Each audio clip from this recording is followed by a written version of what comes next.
Hello बच्चों, कैसे हैं आप लोग। आई होप कि सब अच्छे होंगे। तो आज हमारा जो चैप्टर है वो है अल्कोहल, फिनॉल्स एंड ईथर्स। और आज भी हम लोग हमारी जो रिवीजन सीरीज़ है और इसको हम लोग कंप्लीट चैप्टर को फिनिश करेंगे वन शॉट में। तो halo alkane and hello arenes का जो हमारा चैप्टर है वो उसका वन शॉट हम लोग अपलोड कर चुके हैं चैनल पर। तो जिसने भी नहीं देखा बच्चों, वो तुरंत जाके उसको गो थ्रू करे जाके। और इसी तरीके से हम लोग पूरी ऑर्गेनिक केमिस्ट्री, फिजिकल और इनऑर्गेनिक केमिस्ट्री के वन शॉट लाएंगे यहाँ पर। और आपके जो बोर्ड्स एग्ज़ाम हैं या फिर आप लोग नीट और जेई जो भी देने जा रहे हैं, उसके लिए बच्चों बहुत सारा बेनिफिट आपको यहाँ पर मिलने वाला है। तो शुरू करते हैं, alcohol, phenols and ether.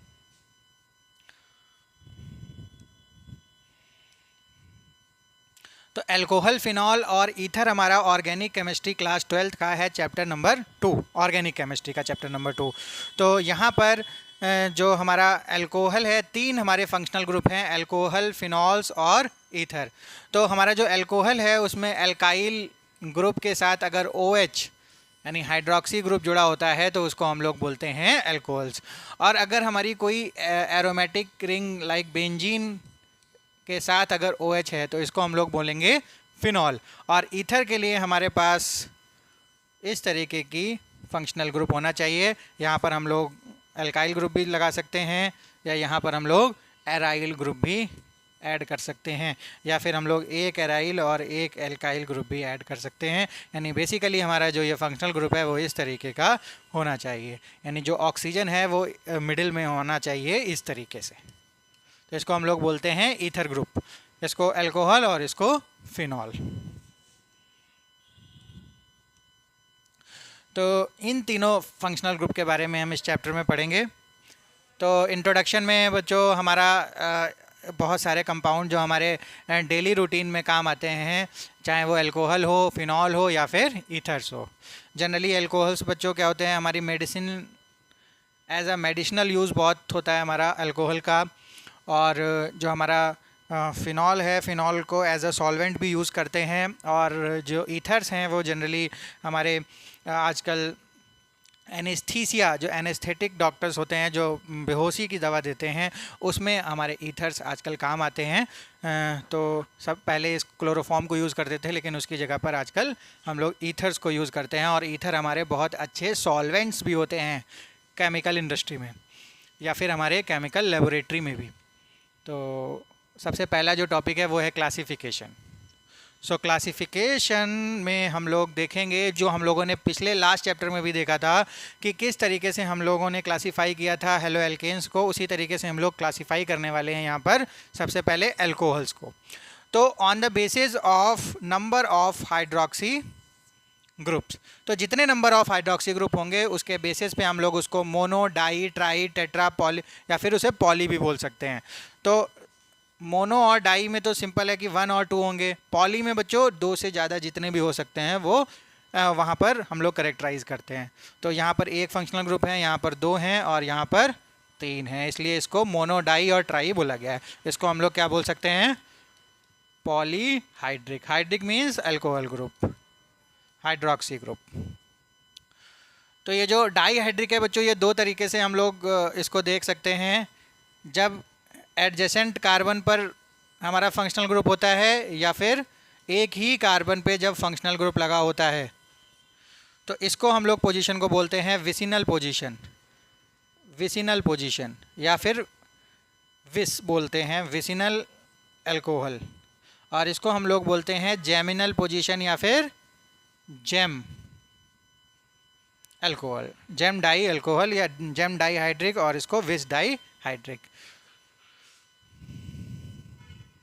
Next classification है हमारा on the basis of hybridization, on the basis of hybridization. Hybridization में हम लोग 2 कैटेगरी में यहाँ पर डिवाइड करते हैं। पहली कैटेगरी है हमारी sp3 और दूसरी कैटेगरी है हमारी sp2।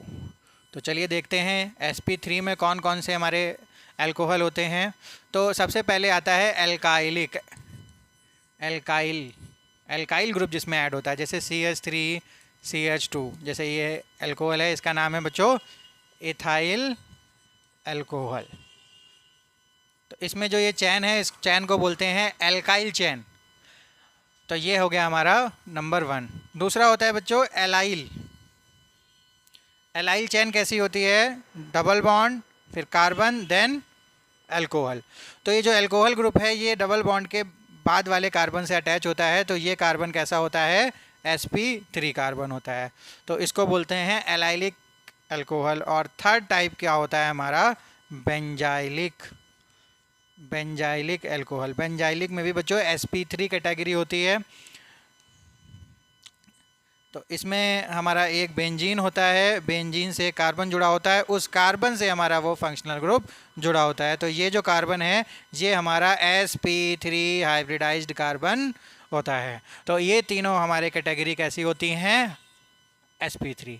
sp2 में बच्चों हमारे पास होता है एक विनाइल अल्कोहल। विनाइल अल्कोहल में डबल बॉन्ड के डायरेक्ट बाद हमारा फंक्शनल ग्रुप जुड़ा होता है, और ये इसके लिए जो हमारे ये कार्बन है वो है हमारा sp2।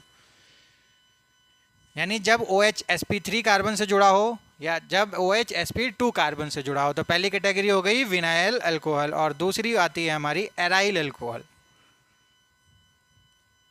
एराइल अल्कोहल में बच्चों बेंजीन रिंग होती है या फिर कोई भी एरोमेटिक कंपाउंड होगा, और उसके डायरेक्ट उस रिंग से हमारा OH ग्रुप जुड़ा होगा। तो ये वाला जो कार्बन है ये हमारा कैसा है? sp2 कार्बन है।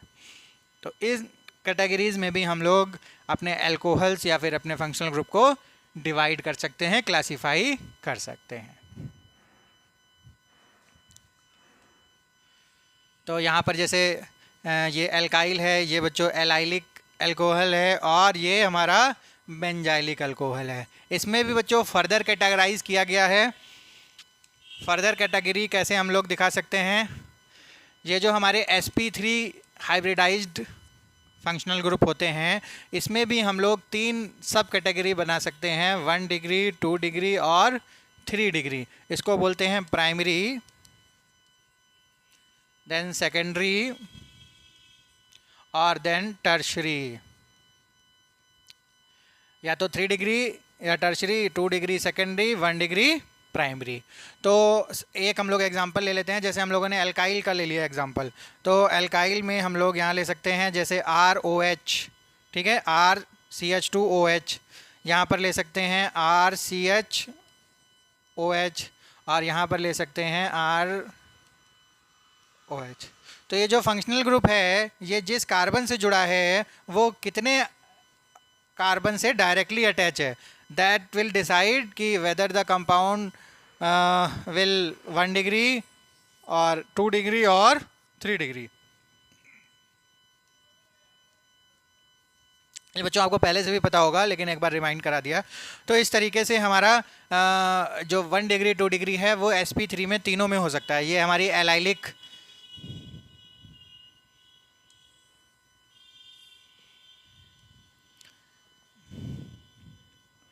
ये बच्चों एलाइलिक 1 डिग्री है, एलाइलिक 2 डिग्री, एलाइलिक 3 डिग्री। कैसा है ये 1 डिग्री हो गया, यहाँ पर एक R और जुड़ा होगा, यहाँ पर 2 R और जुड़ेंगे, तो 3 R हो गए। तो इस तरीके से 1 डिग्री, 2 डिग्री और 3 डिग्री हो गया। इस तरीके से हमारा बेंजाइलिक में भी हो सकता है। ये बच्चों 3 दिखाई पड़ रहे हैं हमको।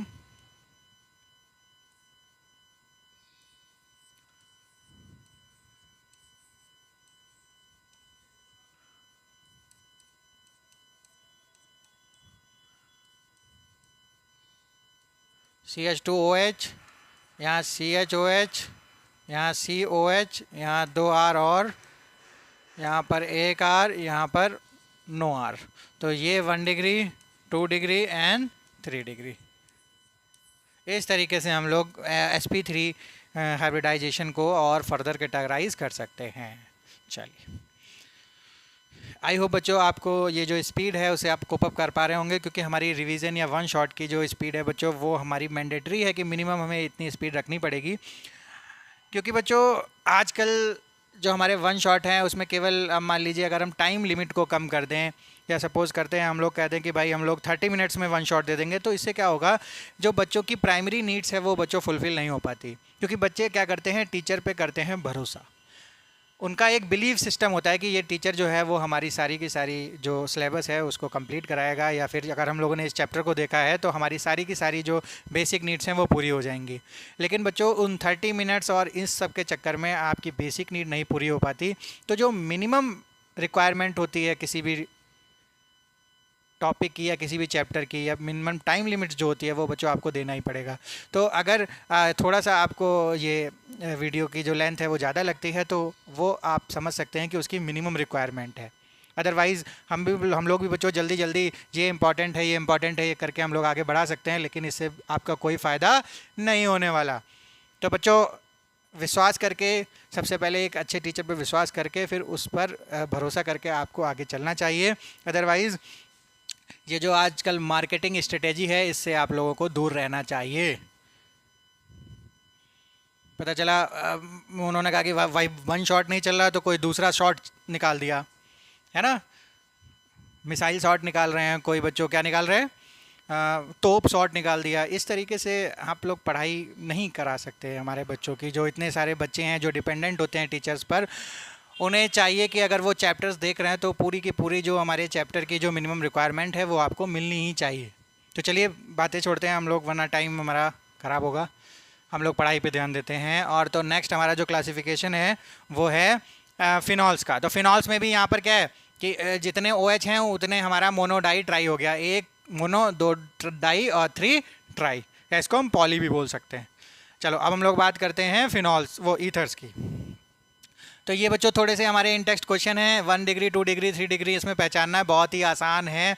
कि जैसे ये है, ये हमारा C1 से डायरेक्ट है तो 1 डिग्री हुआ, ये हमारा क्या है 1 डिग्री हुआ, ये हमारा 2 डिग्री हो गया। ऐसे हम लोग इसको ट्राई करेंगे घर पे।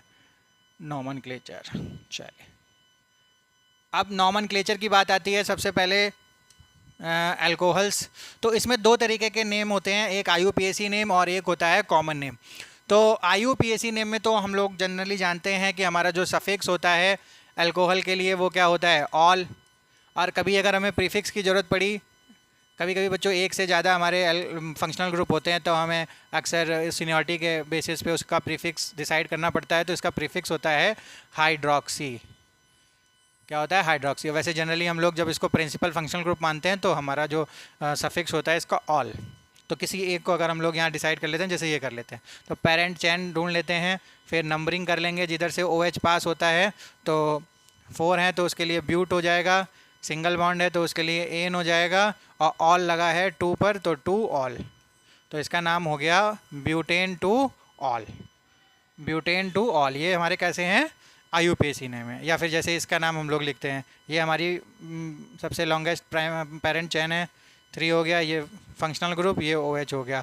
तो 3 के लिए हमारा हो गया प्रोप एन 2 ऑल, और 2 पे लगा हुआ है methyl, 2 methyl propane 2 all, 2 methyl propane 2 all. इस तरीके से हम लोग नेमिंग करते हैं। या इसकी नेमिंग करें तो 1 2 3, 3 मतलब प्रोप एन 1 2 3 ट्राई ऑल, ये इसका नाम हो गया। तो ये IUPAC नेमिंग है। अब कॉमन नेमिंग बच्चों बहुत ज़रूरी होती है। कॉमन नेमिंग क्यों ज़रूरी होती है, क्योंकि अक्सर हमारे जो एग्ज़ाम्स होते हैं उसमें कोई रिएक्शन है, सपोज़ करते हैं हमारी एक क्वेश्चन है कि बोल दिया कि भाई secondary butyl alcohol is reacted with that aldehyde और formaldehyde and what will be the product. तो बच्चों हमें पता होना चाहिए कि what is the secondary butyl alcohol. तो इस दृष्टि से हमारे कॉमन नेम बहुत ही इंपॉर्टेंट हो जाते हैं।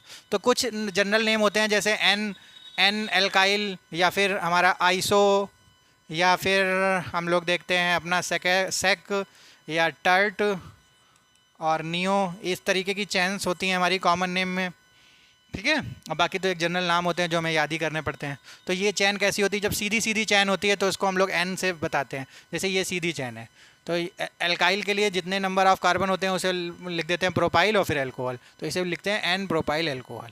जैसे और कोई सीधी चैन है हमारे पास, ये है सीधी चैन है, 4 हैं तो ब्यूटाइल हो जाएगा तो एन ब्यूटाइल अल्कोहल, ठीक है। आइसो क्या होता है, आइसो इस टाइप की चैन होती है जिसमें इस तरीके का CH3 साइड में होता है, फिर नीचे जितनी भी चैन हो।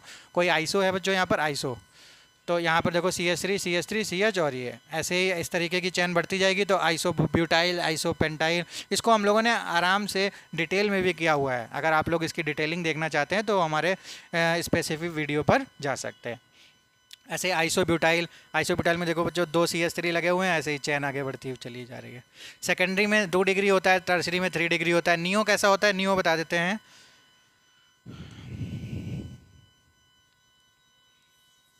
नियो में हमारा इस तरीके का कंपाउंड, अब CH3 की जगह R भी हो सकता है, मतलब इस तरीके की हमारी इमेजिनेशन या इस तरीके का कुछ स्ट्रक्चर होना चाहिए, तो इसको बोलते हैं नियो। इसमें कितने हैं, 1 2 3 4 5 neo pentyl, neo pentyl alcohol. ठीक है, तो ये कुछ कॉमन नेम होते हैं। ये इन दोनों के नाम तो बच्चों पता ही होने चाहिए। ये होता है हमारा glycol, glycol vicinal dihydric alcohol है हमारा। ये हमारा है ग्लिसरॉल, इसको बोलते हैं ग्लाइकॉल, इसको बोलते हैं ग्लिसरॉल। इसका पूरा नाम हम लोग इथिलीन ग्लाइकॉल भी बोल सकते हैं। तो ये तो कुछ चीज़ें हमको याद रखनी है। ये साइक्लिक कंपाउंड है, साइक्लोहेक्सेनॉल 2 मिथाइल साइक्लोपेंटेनॉल। चलिए, अब ये कुछ और कॉमन नेम है, इनकी भी बात कर लेते हैं, याद रखने हमारी ज़रूरत है। तो ये CH3OH है, तो बता देते हैं कि बच्चों ये जो हमारा बेंजीन है इसके ऊपर अगर OH लगा हो तो इसका नाम होता है फिनॉल, और ये कॉमन नेम भी है और ये IUPAC नेम भी इसका यही है।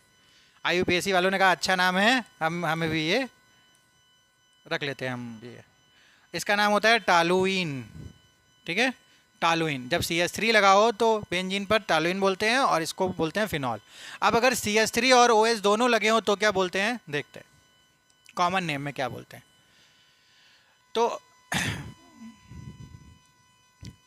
बच्चों IUPAC तो सिंपल है बच्चों, ये फिनॉल है तो 1 2 यानी 2 methyl phenol, 3 methyl phenol, 4 methyl phenol. ठीक है, इस अगर एक साथ ये लगे होते हैं तो इसको बोलते हैं क्रिजॉल। क्या बोलते हैं, क्रिजॉल। तो किसी भी पोजीशन पर लगे हों हमारा नाम क्या रहता है, क्रिजॉल ही रहता है। अगर ऑर्थो पोजीशन पर लगे हैं, एडजेसेंट पोजीशन पर लगे हैं तो ऑर्थो क्रिजॉल। अगर एक पोजीशन छोड़ के लगे हैं तो मेटा क्रिजॉल। अगर 2 पोजीशन छोड़ के लगे हैं तो इसे बोलते हैं पैरा क्रिजॉल। याद रखना है बच्चों, ऑर्थो, मेटा और पैरा क्रिजॉल आपके एग्जाम के पॉइंट ऑफ व्यू से बहुत इंपॉर्टेंट है, क्योंकि एज अ क्रिजॉल भी पूछा जा सकता है, क्योंकि NCERT में बिल्कुल बच्चों साफ साफ गिवन है। आप लोग ये नहीं बोल सकते कि हमको ये नहीं पता कि क्रिजॉल क्या होता है। अब अगर हम लोग बात करें कि 2 OH अगर एक साथ बेंजीन रिंग पर हैं और 3 अलग अलग पोजीशंस पर हैं, ortho position, Meta position and para position, तो इसमें हमारे तीनों के नाम अलग अलग होते हैं। इस ऑर्थो पोजीशन वाले का नाम होता है कैटोकॉल, इसका नाम होता है रिसोर्सिनॉल और इसका नाम होता है क्यूनॉल। ऑर्थो का नाम है कैटेकॉल, मेटा पोजीशन का नाम है रिसोर्सिनॉल और पैरा पोजीशन का नाम है क्यूनॉल। ऐसे याद रखना है बच्चों। बेटा ऑर्गेनिक केमिस्ट्री में आपको बहुत ज़रूरत होती है कि आप लोग चीज़ों को मेमोराइज़ कर सकें। देखिए मैकेनिज़्म और ये सब बातें, IUPAC जो रूल्स हैं, ये सब बातें बहुत अच्छी होती हैं कुछ कॉन्सेप्ट के लिए, लेकिन कभी कभी हमें रिएक्शंस को इतनी बार पढ़ना पड़ता है कि हमारे माइंड में तुरंत रिएक्शन देख के उसका प्रोडक्ट या फिर कुछ चीज़ें हमारी तुरंत स्ट्राइक कर सकें। अदरवाइज़ बच्चों क्या होता है, अगर हमें ये सारी चीज़ें पता हैं और हम इस तरीके से काम कर रहे हैं तो हमारा जो ऑर्गेनिक का पेपर है या केमिस्ट्री का जो पेपर होता है उसमें सबसे ज़्यादा नंबर आप लोग ला सकते हैं। ठीक है, बहुत इजी हो जाता है। और अगर आप इन चीज़ों को फॉलो नहीं करते हैं तो बच्चों यही चीज़ें बहुत डिफ़िकल्टी आपको देंगी एग्ज़ाम के साथ। तो मिनिमम जो हमारी पढ़ाई होती है केमिस्ट्री की वो हमें करनी पड़ती है, उसके बाद हमारी जो केमिस्ट्री है वो बहुत ईजी हो जाती है बच्चों। सच बात है ये, आप लोग इसको आजमा सकते हैं। आप लोग थोड़ी जितनी पढ़ाई है उसको ज़रूर करिए और जो हमारे केमिस्ट्री में आप 90 अबव नंबर ला सकते हैं बच्चों, बहुत इजी होता है। तो अब हम लोग बात करते हैं ईथर्स की नेमिंग की। तो ईथर्स में बच्चों नॉर्मल IUPAC है, उसमें भी कॉमन नेम है। इसका कॉमन नेम बड़ा आसान होता है। जैसे अगर हम लोग यहाँ लिखें CH3OCH3, तो इसमें ये मिथाइल है, ये भी मिथाइल है, तो इसका नाम हो जाता है डाई मिथाइल ईथर। ठीक है, अब अगर इधर इथाइल है तो इसका हो जाएगा इथाइल मिथाइल ईथर। तो कॉमन नेम इसका बड़ा आसान होता है। अब अगर हम लोग IUPAC की बात करें तो इसका जनरल नेम होता है एल्कॉक्सी एल्केन। Alkoxy alkene. अब क्या होता है अगर इसका नाम लिखना हो IUPAC, तो एक को तो हम चैन मान लेंगे, पेरेंट चैन, और दूसरे को हम लोग मान लेंगे उसकी जो साइड चैन। तो ये जो है साइड चैन का नाम है। तो अगर हमने इसको साइड चैन माननी है तो इसका नाम हो गया मेथॉक्सी,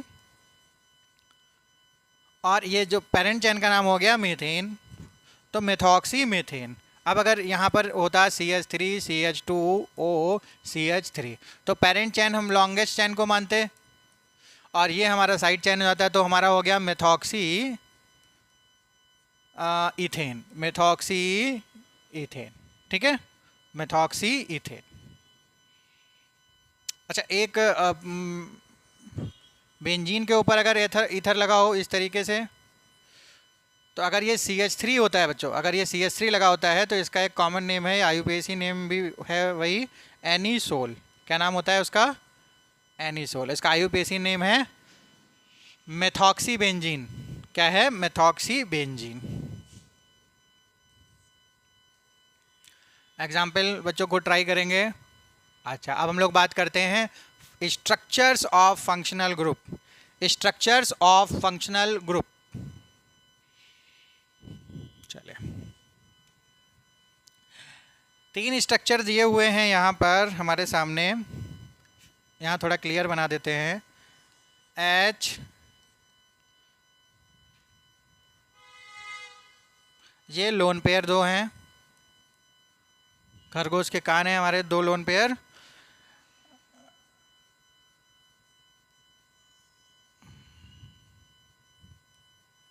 यहाँ पर भी 2 लोन पेयर होंगे इसके। ये बच्चों बड़ा अच्छा रोल निभाएंगे ये दोनों लोन पेयर। ये CH3 है और ये भी CH3 है। अब इसके बीच के जो बॉन्ड एंगल की ये लोग बात कर रहे हैं कि किस तरीके से बॉन्ड एंगल डिफ़र करता है इन तीनों में। तो आप लोगों को पता है कि ऑक्सीजन क्या होता है? टेट्राहेड्रल होता है। कैसा होता है? टेट्राहेड्रल है, 2 लोन पेयर हैं, 2 बॉन्ड पेयर हैं। तो टेट्राहेड्रल की जो हाइब्रिडाइजेशन होती है sp3, और उसका जो बॉन्ड एंगल होता है वो होता है 109 पॉइंट समथिंग डिग्री। ठीक है, तो अब इनके बीच के बॉन्ड एंगल को देखते हैं किस तरीके से डिफ़र करते हैं। इसके बीच का बॉन्ड एंगल होता है 108.9 डिग्री, इनके बीच का बॉन्ड एंगल होता है 109 डिग्री, और इसके बीच का बॉन्ड एंगल होता है 117.7 डिग्री। तो इतना डिफ़र क्यों कर रहा है बच्चों? तीनों ऑक्सीजन्स हैं और एक में 109 है, एक में 109 से कम है और एक में 109 से ज़्यादा है। तो चलिए देखते हैं। यहाँ पर ये जो लोन पेयर हैं इनके बीच में बच्चों होता है रिपल्शन। तो जब ये रिपल्शन होता है तो इसके ये जो इधर अगर रिपल्शन होगा तो ये वाले जो 2 बॉन्ड हैं, अगर ऊपर ये रिपल्शन होगा तो ये दूर जाएंगे और ये वाले बॉन्ड क्या होंगे? फिर पास आएंगे। तो ये जब पास आएंगे तो ये क्या होता है? इनके बीच का जो एंगल है 109, इससे क्या हो जाता है? थोड़ा सा कम हो जाता है। इस केस में देखते हैं। इस केस में बच्चों यहाँ रिपल्शन तो होता ही है, लेकिन ये जो बड़े से 2 CH3 ग्रुप लगे हैं इनके बीच में का जो रिपल्शन है वो इससे भी ज़्यादा हो जाता है। तो ये रिपल्शन ज़्यादा होने के कारण जो ये वाला एंगल है वो 109 डिग्री से क्या हो जाता है? एक्सीड कर जाता है और लगभग वैल्यू देता है 111.7 डिग्री। जबकि यहाँ पर जो हमारा एंगल है वो लगभग 109 के क्या है? इक्वल है। क्यों है ऐसा? अगर यहाँ पर O और C के बीच की बॉन्ड लेंथ देखें तो बच्चों यहाँ पर है 142 पिकोमीटर, जबकि इस कार्बन और इस ऑक्सीजन के बीच की बॉन्ड लेंथ देखें तो है 136 पिकोमीटर। ऐसा क्यों है? क्योंकि ये वाला जो कार्बन है वो बच्चों कैसा है? sp2 में S करेक्टर ज़्यादा होता है sp3 से। S करेक्टर मतलब होता है कि S की परसेंटेज ज़्यादा होती है। sp3 में S की परसेंटेज होती है 25% और sp2 में S की परसेंटेज होती है 33.3%। तो जितना ज़्यादा S होगा उतना ज़्यादा इलेक्ट्रोनेगेटिव नेचर का होगा और उतना ज़्यादा खींचेगा अपनी तरफ शेयर्ड पेयर ऑफ इलेक्ट्रॉन को। तो ये बॉन्ड छोटा हो जाता है बच्चों, जो आप लोग साफ साफ देख सकते हैं। तो जब बॉन्ड छोटा हो जाता है तो ये बच्चों बहुत ज़्यादा ये क्या नहीं हो पाता? बेंड नहीं हो पाता। ठीक है, तो ये अपना जो बॉन्ड एंगल है वो इंटैक्ट रखता है। तो आई होप कि ये समझ में आया होगा कि इसका जो स्ट्रक्चर्स हैं ये सब बातें आप लोग पढ़ सकते हैं, क्लियर कर यही सब बातें उसमें गिवन है। चलो अब हम लोग बात करते हैं कि अल्कोहल और फिनॉल को किस तरीके से बनाया जाता है, किस तरीके से प्रिपेयर किया जाता है लैब में, इंडस्ट्री में, या फिर और कहीं पर भी हम लोग किस तरीके से इसको मेकिंग करते हैं, इसकी प्रिपरेशन करते हैं।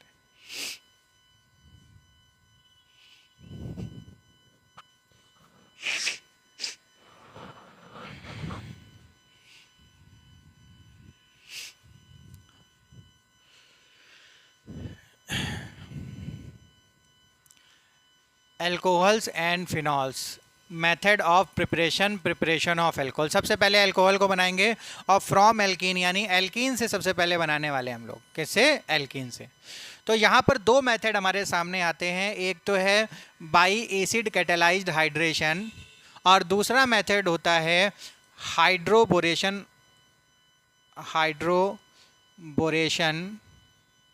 And oxidation. ये सेकंड मेथड है और ये फर्स्ट मेथड है। दो हम लोग मेथड यहाँ पर पढ़ने वाले हैं, किससे? फ्रॉम एल्कीन से अल्कोहल बनाने के लिए। तो सबसे पहले देखते हैं एसिड कैटेलाइज्ड हाइड्रेशन। इसमें बच्चों ये हमारी होती है सिमेट्रिक एल्कीन और ये होती है हमारी असिमेट्रिक एल्कीन। तो सिमेट्रिक एल्कीन में बच्चों तो सिंपल सा होता है कि H2O में से एक जगह H लग जाएगा और एक जगह OH लग जाएगा, कोई दिक्कत नहीं होती। लेकिन यहाँ पर इसमें प्रॉब्लम होती है कि भाई H किधर ऐड होगा और OH किधर ऐड होगा। ये बिल्कुल सेम प्रॉब्लम है जैसी प्रॉब्लम हम लोगों ने देखी थी HBr के साथ, और वहाँ पर हम लोगों ने रूल लगाया था मार्कोनिकॉफ रूल। तो बच्चों यहाँ पर भी हम लोग सेम रूल लगाते हैं। अगर हम लोगों ने एसिड कैटेलाइज्ड हाइड्रेशन किया है उसमें हम लोगों को एसिड और दूसरे नंबर पर वाटर से रिएक्ट करना पड़ता है और हमारा जो प्रोडक्ट आता है वो आता है, यहाँ पर OH लग जाता है और यहाँ पर H लग जाता है। यानी अगर हमको मार्कोनिकॉफ एडिशन करना है तो हमको करना पड़ेगा acid catalysed hydration of alkene. तो ये किस तरीके से होता है? तो हमको बच्चों ध्यान रखना है कौन सा एडिशन होता है?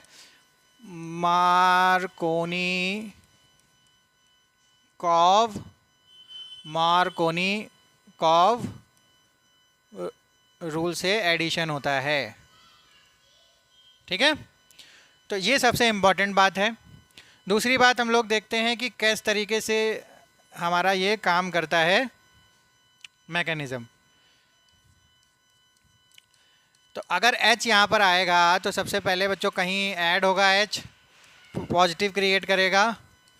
तो अब ये पॉजिटिव के लिए पाई बॉन्ड इसको देगा तो ये हो जाएगा H और यहाँ पर ये प्लस हो जाएगा। अब यहाँ पर H2O अटैक करेगा एज अ न्यूक्लियोफाइल और ये हमारी हो जाएगी रिएक्शन, पॉजिटिव इधर दे देगा। ये पॉजिटिव बच्चों H लेके निकल जाएगा यहाँ पर और ये बॉन्ड इसको कंप्लीट करेगा C। यहाँ H पहले से जुड़ा हुआ बच्चों, तो H और OH हमारा इस तरीके से ऐड हो जाता है। तो ये हमारी क्या है? मैकेनिज़्म। ये भी हमारी यहाँ पर NCERT में गिवन है। तो जो बच्चों जिस तरीके से बताइए उस तरीके से अगर फॉलो करेंगे तो ज़्यादा इजी रहेगी यहाँ पर। सेकंड हम लोग बात कर रहे थे हाइड्रोबोरेशन की,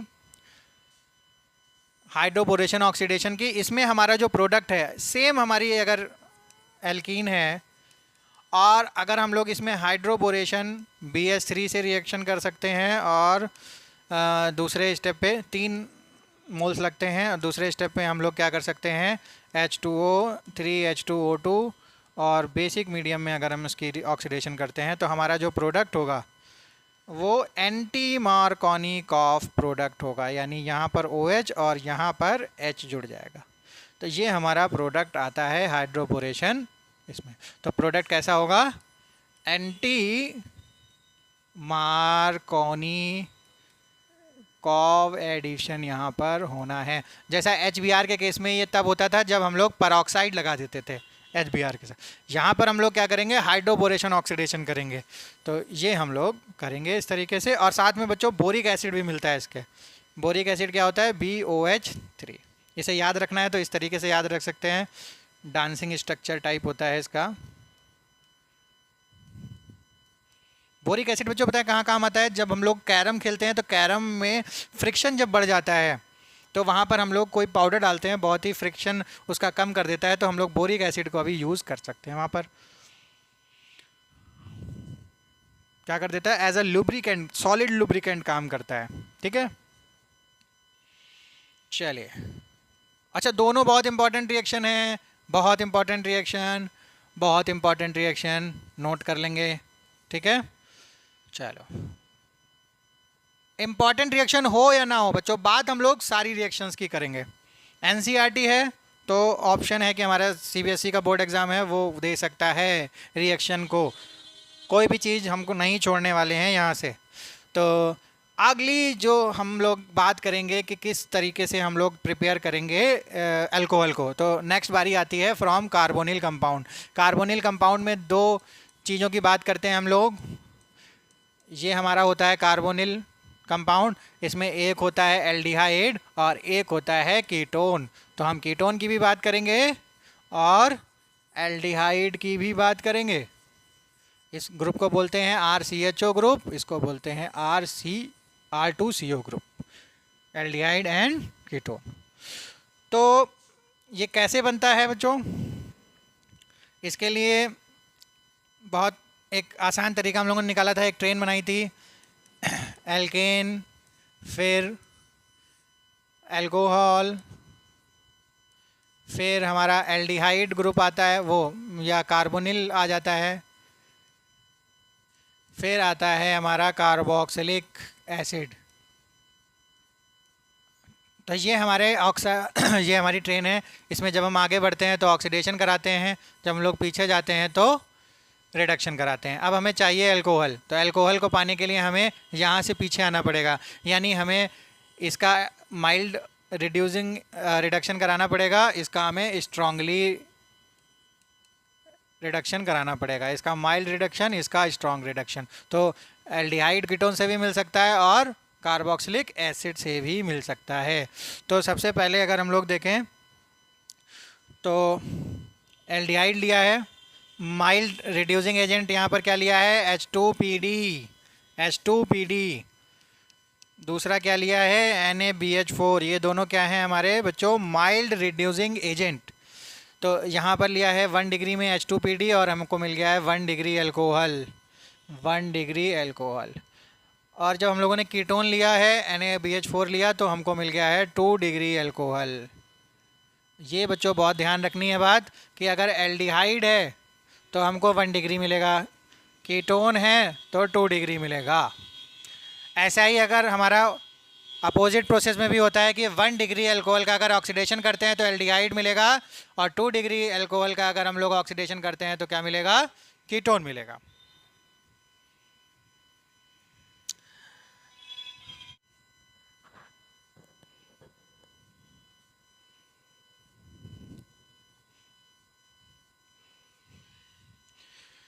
तो यहाँ पर हमारा जो कार्बोक्सिलिक एसिड है, तो इससे अगर हमें अल्कोहल को बनाना है तो हमको लेना पड़ेगा स्ट्रॉन्ग रिड्यूसिंग एजेंट।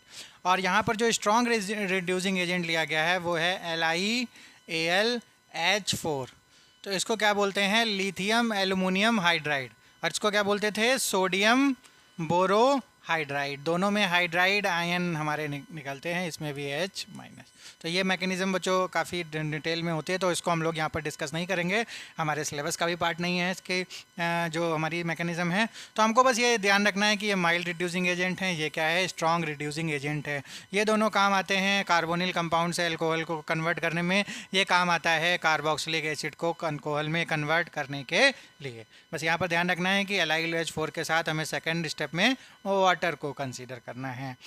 तो अब बात आती है कि अगर LiLH4 क्या होता है बच्चों? थोड़ा सा लेस इकोनॉमिक होता है, इकोनॉमिक नहीं होता।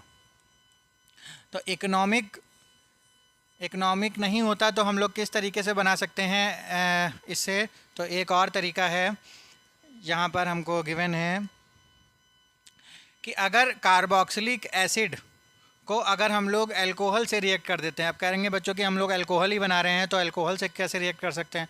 तो बच्चों हमारे पास ऐसा नहीं है कि अगर हम अल्कोहल बना रहे हैं तो हमारे पास कोई दूसरा अल्कोहल वहाँ पर प्रेजेंट नहीं होगा, तो हम लोग यूज़ कर सकते हैं। पर ये वाला जो अल्कोहल है वो हमें अलग मिलेगा, ठीक है।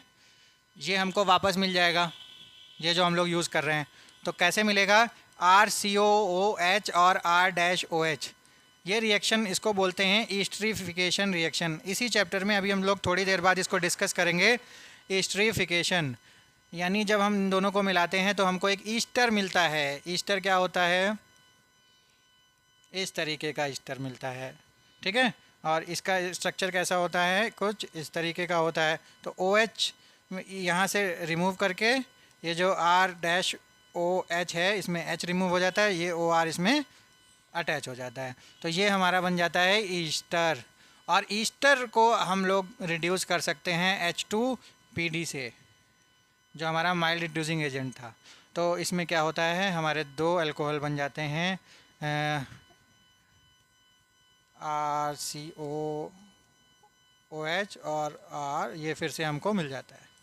तो ये हमारा अल्कोहल बन गया नया जो हमें चाहिए था। ये तरीका भी है हमारे पास अगर हमको LiAlH4 को यूज़ नहीं करना है।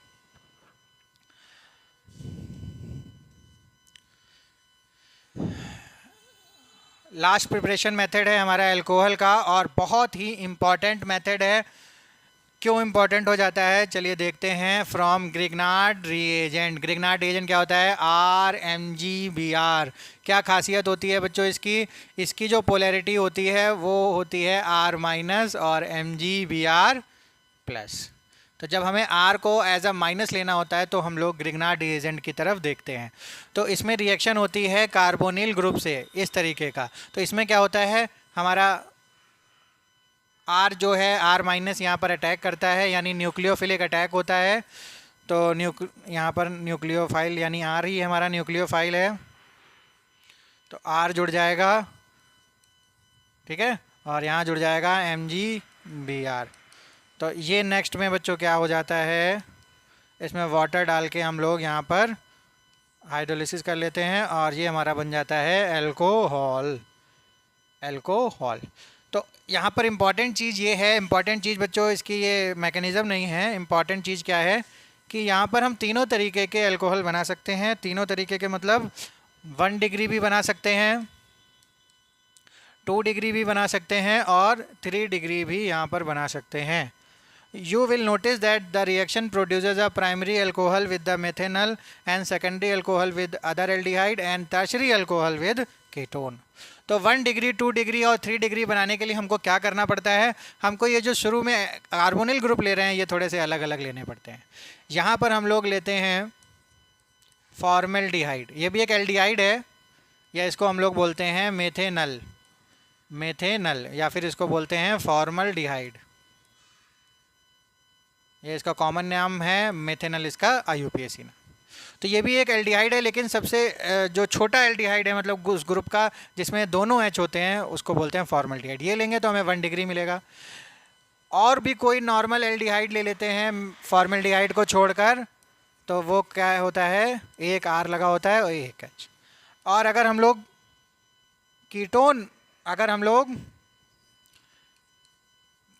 कीटोन यूज़ करते हैं, कीटोन क्या होता है बच्चों, तो हमें मिलता है 3 डिग्री, एल्डिहाइड के केस में 2 डिग्री और फॉर्मल्डिहाइड के केस में 1 डिग्री अल्कोहल। ये हमारी बहुत इम्पॉर्टेंट बात हो जाती है अगर हमको कोई भी अलग अलग तरीके के अल्कोहल चाहिए अगर होते हैं, ठीक है।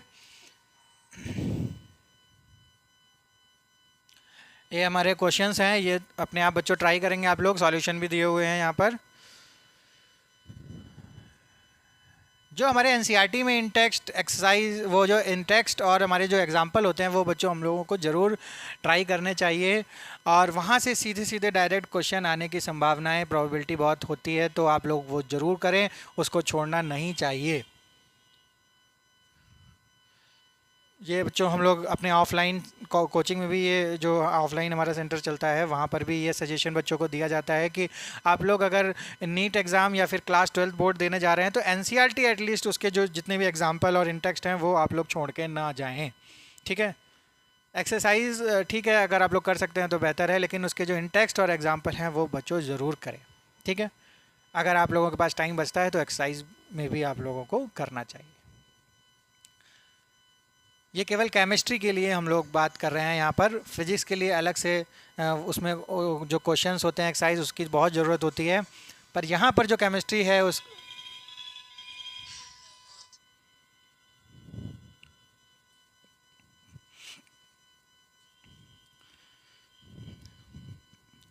Preparation of phenols. तो प्रिपरेशन ऑफ फिनॉल्स में हम लोग देखेंगे कुछ मेथड्स।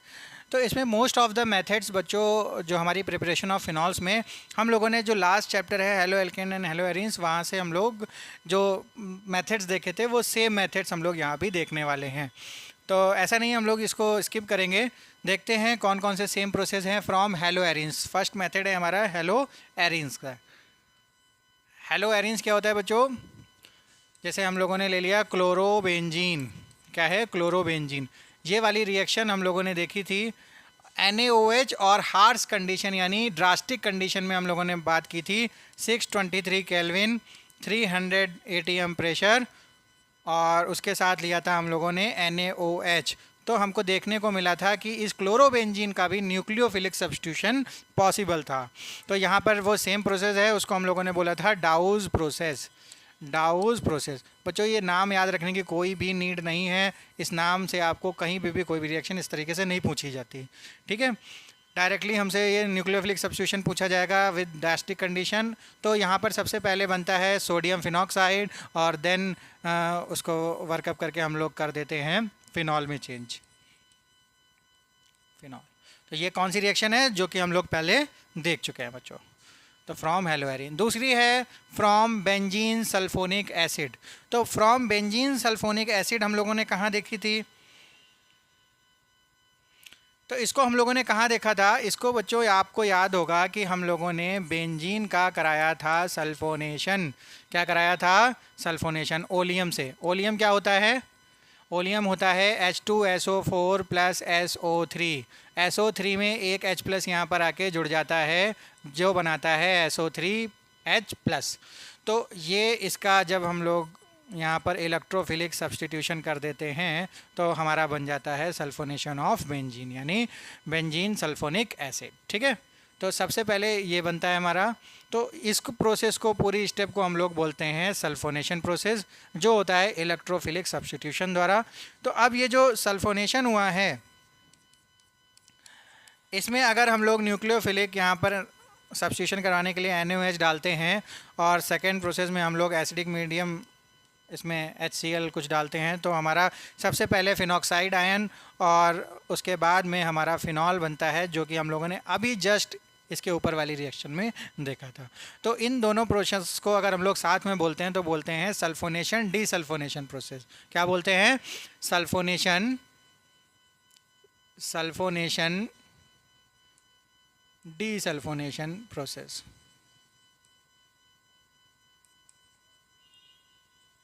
ठीक है।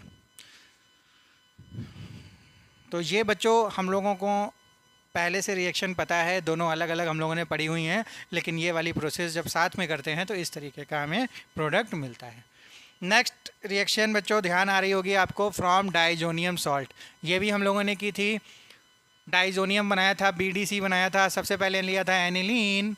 एनिलीन में हम लोगों ने रिएक्शन कराई थी नाइट्रस एसिड, और नाइट्रस एसिड कैसे बनाते हैं? NaNO2 plus HCl। क्या बनता है यहाँ पर? HNO2। और HNO2 को बनते ही यहाँ पर डाई एजो बॉन्ड बन जाते हैं। डाई एजो बॉन्ड कैसे बनता है यहाँ पर?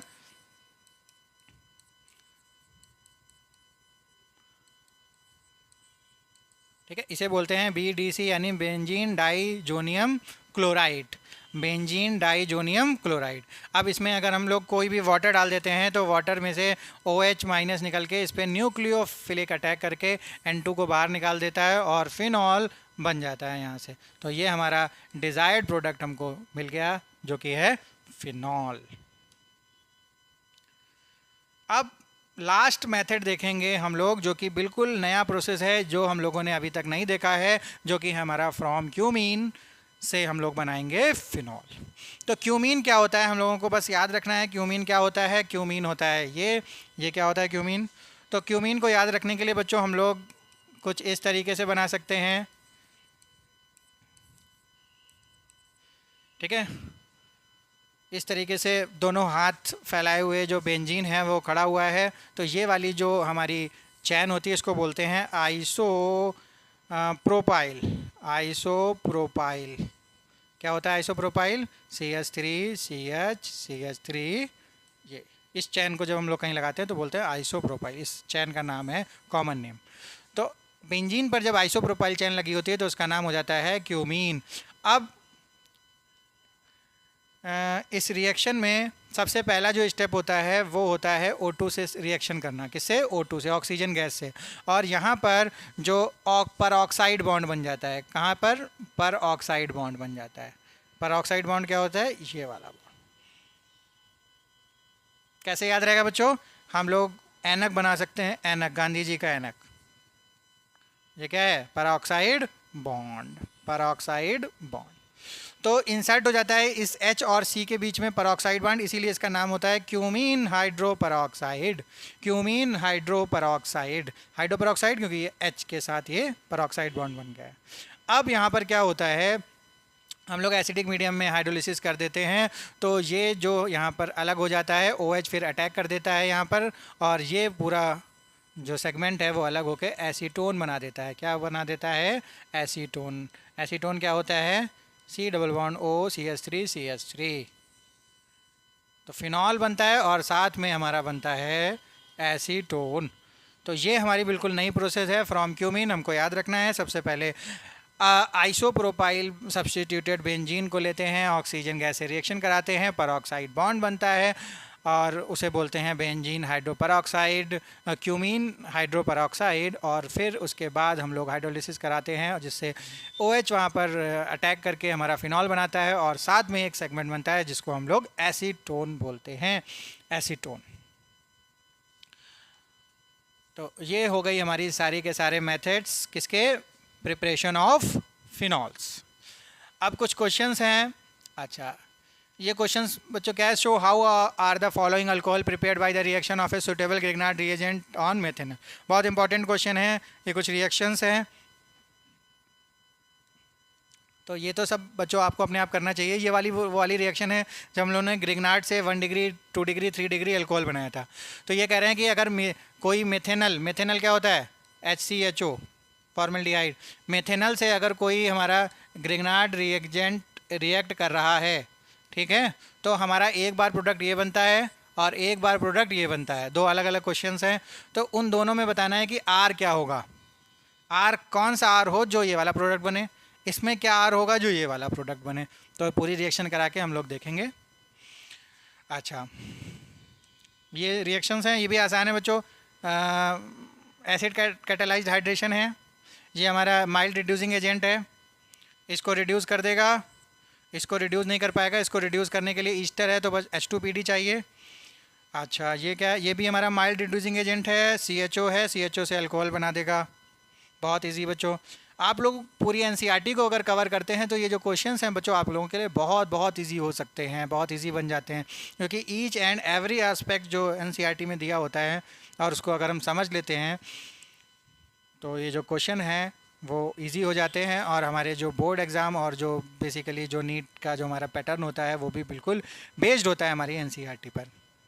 NCERT को कैसे पढ़ना है, कैसे समझना है, उसके लिए आपको ज़रूर एक मेंटोर की, एक टीचर की ज़रूरत पड़ती है बच्चों, क्योंकि कैसे पढ़ना है, उसमें कौन कौन सी चीज़ों को हमें मेंशन करना है, कहाँ पर उसकी रीज़न को जानना है, ये बच्चों बहुत ज़रूरी हो जाता है जब हम लोग अपनी पढ़ाई करते हैं according to the syllabus. Physical properties, चलिए फिज़िकल प्रॉपर्टी देख लेते हैं। Boiling point, the boiling point of alcohols and phenols increase with increase in the number of carbon atom। Okay, तो सबसे पहला ये है कि अगर सपोज करते हैं CH3 CH2 OH दिया हुआ है और CH3 OH दिया हुआ है, तो OH इसमें सेम है, नंबर ऑफ़ कार्बन चेन इसमें बड़ी है, इसमें छोटी है, तो नंबर ऑफ़ कार्बन चेन ज़्यादा होगी तो वान डेर वाल अट्रैक्शंस भी बढ़ेंगे। वान डेर वाल अट्रैक्शंस क्या होते हैं बच्चों?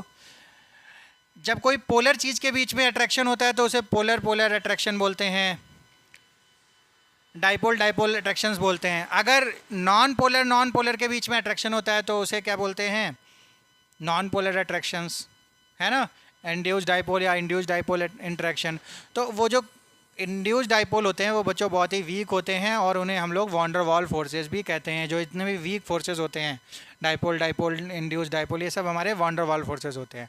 तो ये जो नॉन पोलर चैन के बीच में फोर्सेस हैं, ये लंबी चैन होगी तो ज़्यादा होंगे और अगर छोटी चैन होगी तो कम होंगे। तो इसलिए जब ज़्यादा अट्रैक्शन होता है वहाँ पर तो हमारा बॉइलिंग पॉइंट भी क्या होता है, बढ़ जाता है। तो इस केस में इसका बॉइलिंग पॉइंट ज़्यादा होगा और इसका कम होगा। नेक्स्ट देखते हैं, the boiling point decreases with increase in branching. Okay, तो ब्रांचिंग बढ़ने से क्या होता है, ये बात हम लोग पहले भी कर चुके हैं। ब्रांचिंग बढ़ने से एरिया ऑफ कांटेक्ट या फिर जिसे बच्चे जनरली जानते हैं सरफेस एरिया, क्या होता है, सरफेस एरिया कम होता है। सरफेस एरिया या फिर आप लोग इससे समझ सकते हैं एरिया ऑफ कांटेक्ट। अगर कोई गोल चीज़ होगी और गोल चीज़ के बीच में जो ये जो एरिया ऑफ कांटेक्ट है वो सबसे कम होगा। अगर इस तरीके से है तो ये सबसे ज़्यादा एरिया ऑफ कांटेक्ट होगा।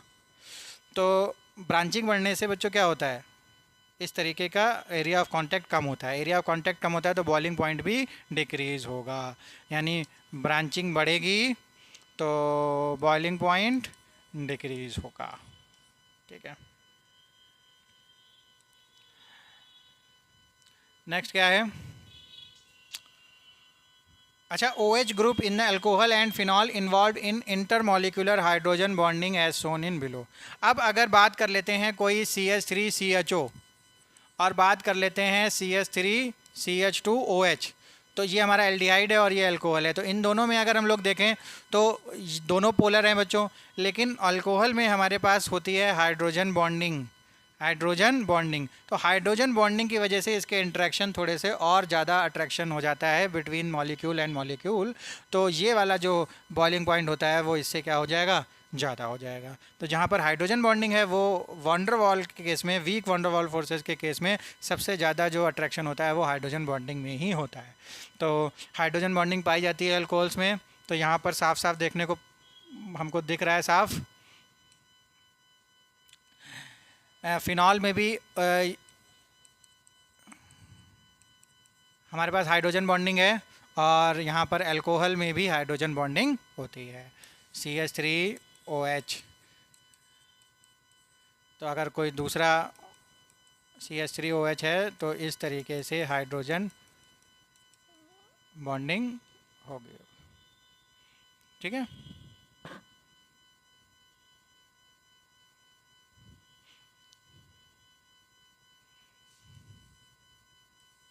अच्छा चलिए, एक एग्जाम्पल भी दिया हुआ है यहाँ पर। हमारे पास अल्कोहल है, हमारे पास ईथर है, हमारे पास नॉर्मल एल्केन भी है। तीनों के लगभग लगभग हमारे मॉलिक्यूलर मास सेम है, कंपेरेबल हैं। तो ये भी पोलर है बच्चों,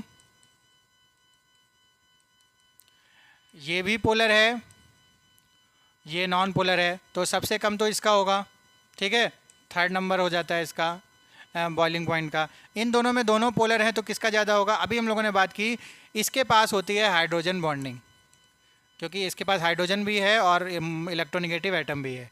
जबकि इसके पास देखें तो इलेक्ट्रोनिगेटिव एटम तो है लेकिन उससे डायरेक्ट जुड़ा हुआ हाइड्रोजन अवेलेबल नहीं है। तो ये पोलर तो है पर हाइड्रोजन बॉन्डिंग नहीं है।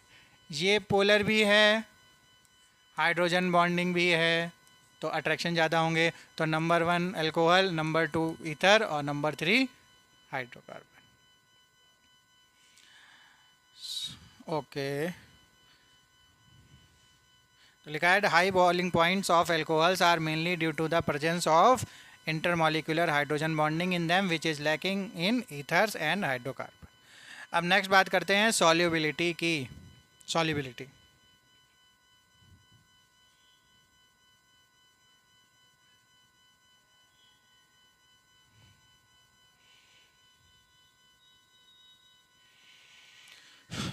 सॉल्युबिलिटी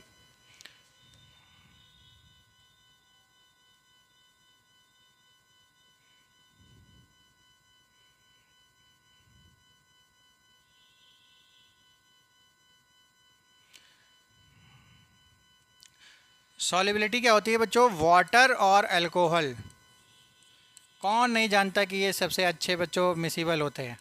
वाटर और अल्कोहल आपस में क्या होते हैं, मिसिबल होते हैं। कौन नहीं जानता, कौन बच्चा नहीं जानता कि अल्कोहल वाटर में मिसिबल होता है, बहुत अच्छा मिसिबल होता है। ठीक है, नहीं जानते तो बच्चों आज हम लोग जानेंगे क्यों होता है। क्यों होता है, हाइड्रोजन बॉन्डिंग की वजह से। देखो बच्चों, वाटर में भी क्या होती है, हाइड्रोजन बॉन्डिंग, हाइड्रोजन बॉन्डिंग होती है। अल्कोहल में भी क्या होती है, हाइड्रोजन बॉन्डिंग। कोई बात नहीं, जब इन दोनों को मिलाएंगे तो ये आपस की जो हाइड्रोजन बॉन्डिंग होगी वो क्या कर देंगे,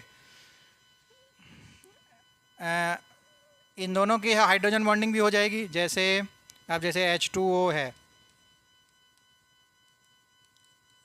तो इसके बीच में भी हो जाएगी। तो इसके बीच की जो हाइड्रोजन बॉन्डिंग होती है और आपस में इनकी जो हाइड्रोजन बॉन्डिंग होती है उससे ये ज़्यादा बढ़िया होती है, तो ये आपस में क्या हो जाते हैं, मिसिबल हो जाते हैं। ठीक है, तो due to the hydrogen bonding between water and alcohol it is very soluble in water. ठीक है, तो जैसे वाटर मॉलिक्यूल है, ये अल्कोहल मॉलिक्यूल है, तो ये आपस में क्या हो रहा है, हाइड्रोजन बॉन्डिंग। तो जो वाटर अल्कोहल के बीच में हाइड्रोजन बॉन्डिंग होती है वो ज़्यादा अच्छी होती है। किसके कंपैरिजन में, जो वाटर वाटर के बीच में होती है और अल्कोहल अल्कोहल के बीच में होती है। तो ज़्यादा बढ़िया चीज़ बच्चों फिजिबल होती है और उधर हमारा बॉन्डिंग हो जाएगी। तो बॉन्डिंग हो जाएगी तो इसका मतलब है सॉल्युबल हो जाएंगे। ओके, ये भी अरेंज करना है तो हम लोग उसी के बेसिस पे अरेंज कर देंगे जो भी हम लोगों ने बात की, पोलैरिटी, नॉन पोलर और वो सब। कोई प्रॉब्लम आए तो आप लोग बच्चों कमेंट में देखें, वो कमेंट में लिख सकते हैं। कोई भी फीडबैक हो तो कमेंट में लिख सकते हैं, कोई भी सजेशंस हो तो फीडबैक लिख सकते हैं फीडबैक में, और कोई भी तारीफ़ हो तो भी लिख सकते हैं बच्चों कमेंट्स में। कैसी भी क्वेरी हो तो आप लोग सजेस्ट कर सकते हैं, बता सकते हैं। तो अब हम लोग बात करते हैं केमिकल प्रॉपर्टीज़ के बारे में। केमिकल प्रॉपर्टीज़ के बारे में।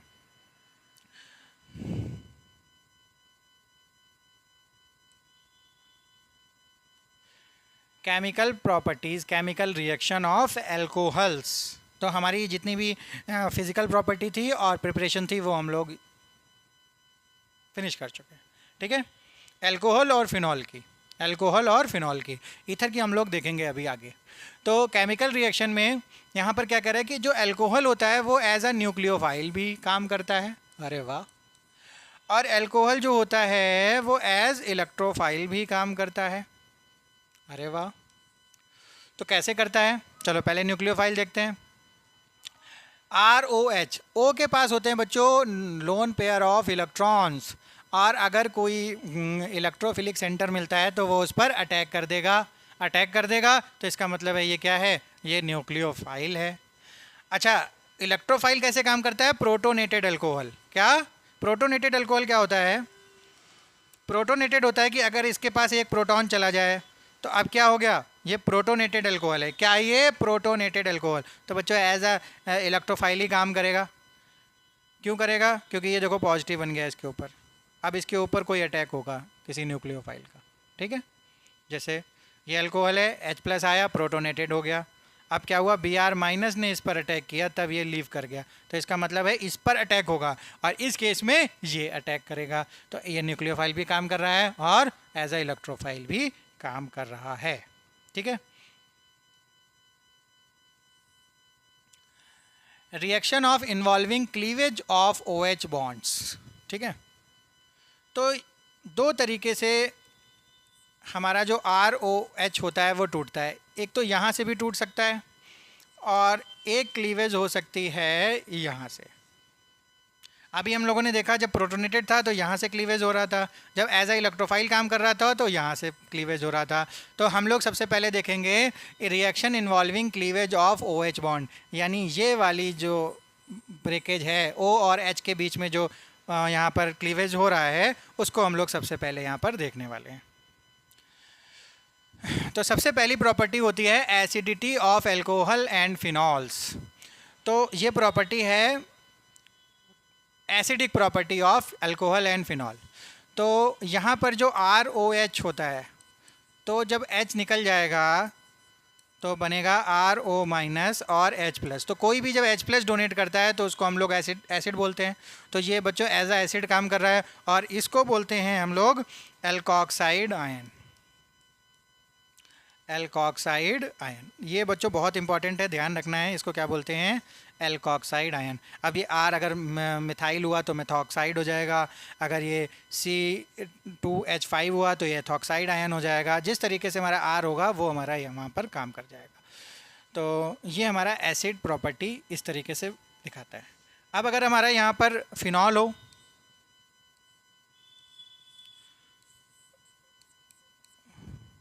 फिनॉल भी बच्चों क्या होता है? एसिडिक होता है। तो अगर ये भी क्या करे? H प्लस डोनेट करे तो ये भी एसिड हो जाएगा और इसको बोलते हैं फिनॉक्साइड आयन। फिनॉक्साइड आयन क्या बोलते हैं? Phenoxide ion. अब एक क्वेश्चन आता है कि अगर हम लोग एक एल्कोक्साइड आयन ले लें और फिनॉक्साइड आयन ले लें तो दोनों में से कौन स्टेबल होगा? तो दोनों में से स्टेबल होता है बच्चों फिनॉक्साइड आयन, क्योंकि यहाँ पर क्या हो सकता है? रिजोनेंस की पॉसिबिलिटी है। रिजोनेंस होता है तो ये रिजोनेंस स्टेबलाइज्ड है। यानी इससे अंदाज़ा ये होता है, इससे ये निकल के आता है इन्फरेंस रिजल्ट कि जो अल्कोहल होता है और फिनॉल होता है इनमें से कौन ज़्यादा एसिडिक होता है? तो हमारा फिनॉल ज़्यादा एसिडिक होता है। क्यों होता है? क्योंकि फिनॉक्साइड आयन ज़्यादा स्टेबलाइज होता है, रेजोनेंस स्टेबलाइज होता है। तो ये बच्चों बहुत अच्छा क्वेश्चन है, ये हम लोगों को देखने को मिल सकता है और मिल जाता है अक्सर कि why phenol is more acidic than alcohol.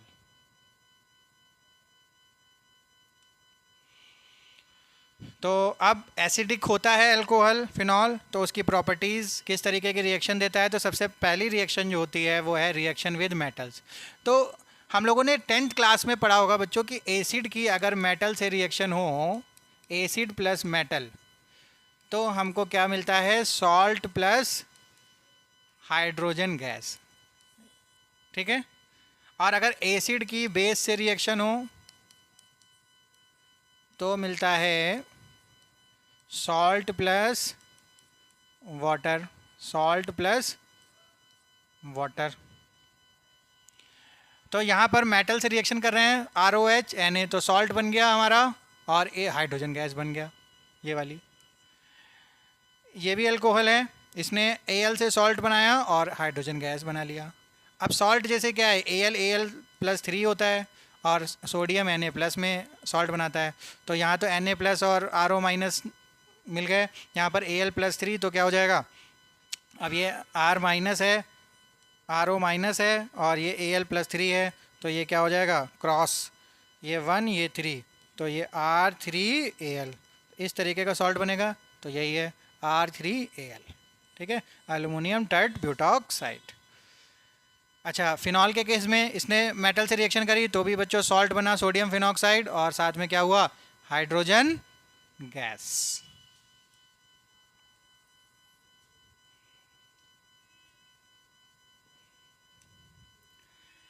Phenol की जब हम लोगों ने बेस से रिएक्शन की तो ये क्या हो गया? एसिड प्लस बेस, सॉल्ट बन गया और साथ में वाटर बन गया। तो हमको वही 10th वाली बात याद रखनी है, जब भी एसिड रिएक्ट करे मेटल से तो हमारा हाइड्रोजन गैस रिलीज़ होगी और सॉल्ट बनेगा, और अगर एसिड ने बेस से रिएक्शन करी तो सॉल्ट के साथ बनेगा वाटर।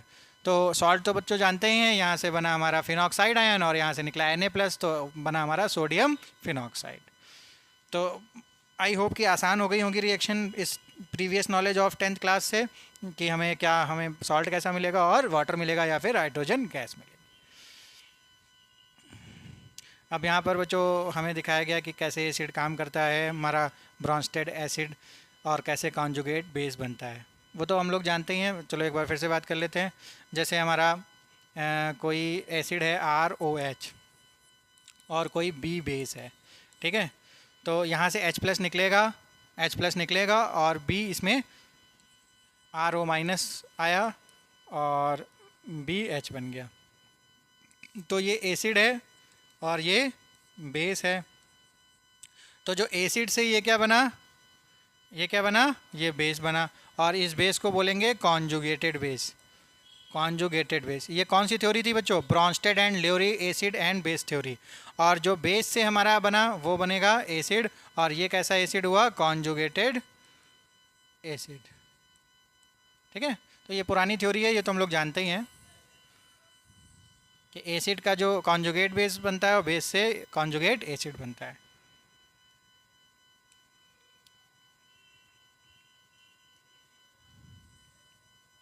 अब हम लोग बात करते हैं एसिडिटी ऑफ एल्कोहल, यानी एसिडिटी ऑर्डर की।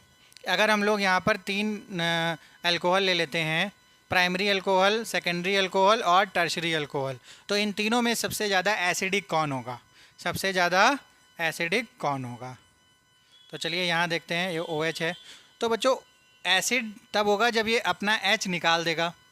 तो H अगर यहाँ पर R ग्रुप लगा है तो R ग्रुप क्या करता है? प्लस आई इफेक्ट देता है। क्या देता है? प्लस आई इफेक्ट, यानी इंडक्टिव इफेक्ट, यानी इलेक्ट्रॉन सिग्मा के थ्रू डोनेट करता है। तो होगा क्या, ये जितने ज़्यादा डोनेट करेगा उतना यहाँ पर टूटने की आशंकाएं कम होंगी।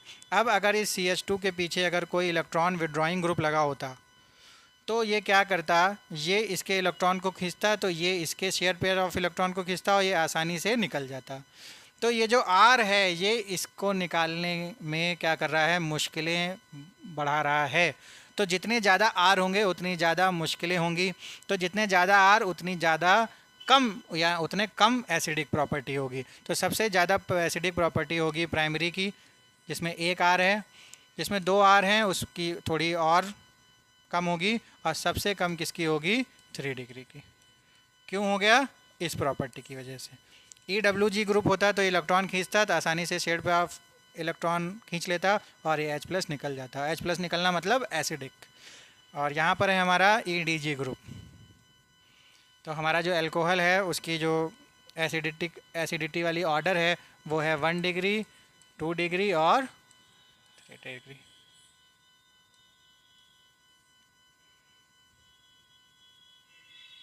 एसिडिटी ऑफ फिनॉल्स, तो ये हम लोगों ने पहले ही बात कर ली कि जो फिनॉल है, phenol is more acidic than alcohol. Y?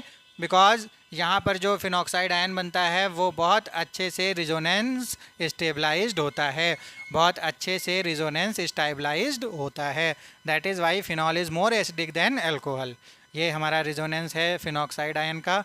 5 structures हैं यहाँ पर, और ये पूरी रिंग में जो कॉन्जुगेशन हो रहा है उसमें ये पार्ट ले रहा है। चलिए अब थोड़ी सी फिनॉल की अगर एसिडिटी की बात करें तो जो फिनॉल है वो बच्चों बाइकार्बोनेट टेस्ट नहीं देता। बाइकार्बोनेट टेस्ट क्या होता है कि अगर कोई एसिड NaHCO3 सोडियम बाइकार्बोनेट से रिएक्ट करके H2CO3 बनाए और बाद में CO2 और H2O में ब्रेक हो जाए, तो ये टेस्ट होता है। इसमें हमें कार्बन डाइऑक्साइड की इफर्वेसेंस दिखाई और सुनाई पड़ती हैं, तो हमें पता चल जाता है कि ये रिएक्शन हुई है। और अगर ये रिएक्शन हुई है तो जो हमारा एसिड है वो हमारा क्या है? उसकी pKa वैल्यू लेस देन 7 है। ऐसा क्यों होता है? क्योंकि ये जो बच्चों कार्बोनिक एसिड है इसकी pKa वैल्यू कितनी होती है? 7 होती है। तो ये तभी काम करेगा जब ये एसिड इससे कम वाला एसिड हो, तो ये H अपना क्या करेगा? डोनेट कर देगा और Na निकाल के H2CO3 यहाँ पर बन जाएगा। तो फिनॉल जो होता है वो ये टेस्ट नहीं देता। क्यों नहीं देता? क्योंकि फिनॉल की pKa वैल्यू कितनी है? 10 है। तो 10 वाला बच्चों दे ही नहीं सकता। कौन सा एसिड बाइकार्बोनेट टेस्ट देगा? जिसकी 7 से कम होती है। लेकिन अगर फिनॉल में अगर हम लोग एक नाइट्रो ग्रुप जोड़ देते हैं, जैसे नाइट्रोफिनॉल, तो भी 7.2 है, ये भी बाइकार्बोनेट टेस्ट नहीं देगा। अगर मेटा पे जोड़ते हैं तो भी ये बाइकार्बोनेट टेस्ट नहीं देगा। अगर पैरा पे जोड़ते हैं तो भी ये बाइकार्बोनेट टेस्ट नहीं देगा। ठीक है, तो अगर हम लोग फिनॉल पर 2 नाइट्रो ग्रुप जोड़ देते हैं तब इसकी जो pKa वैल्यू होती है वो 7 से नीचे हो जाती है और ये बाइकार्बोनेट टेस्ट देता है। और ये देगा तो बच्चों पिक्रिक एसिड तो देगा ही, जिसमें ट्राई नाइट्रो सब्सटीट्यूटेड हमारा फिनॉल होता है। इसकी तो 1.5 के करीब pKa वैल्यू आ जाती है, तो ये भी देता है। ठीक है, हमारा बाइकार्बोनेट टेस्ट। क्रिजॉल भी नहीं देगा, मेटा क्रिजॉल, इथेनॉल, इथेनॉल की तो वैल्यू 15.9 होती है, तो ये तो बिल्कुल ही नहीं देता, ये कोई भी नहीं देंगे, ठीक है। और बाइकार्बोनेट टेस्ट देने के लिए हमारी वैल्यू होनी चाहिए <7। तो अच्छा, हम यहाँ पर अगर फिनॉल और एथेनॉल की अगर हम कंपेयर करें तो देखिए बच्चों, इसकी 15.9 और इसकी 10 है, तो ये कहीं ज़्यादा एसिडिक है इथेनॉल से, ठीक है। पर इसका मतलब ये नहीं है कि ये बहुत स्ट्रॉन्ग एसिड है। देखो पीके वैल्यू 10 है, कार्बोनिक से भी कम है। कार्बोनिक तो वैसे भी बच्चों वीक एसिड में आता है।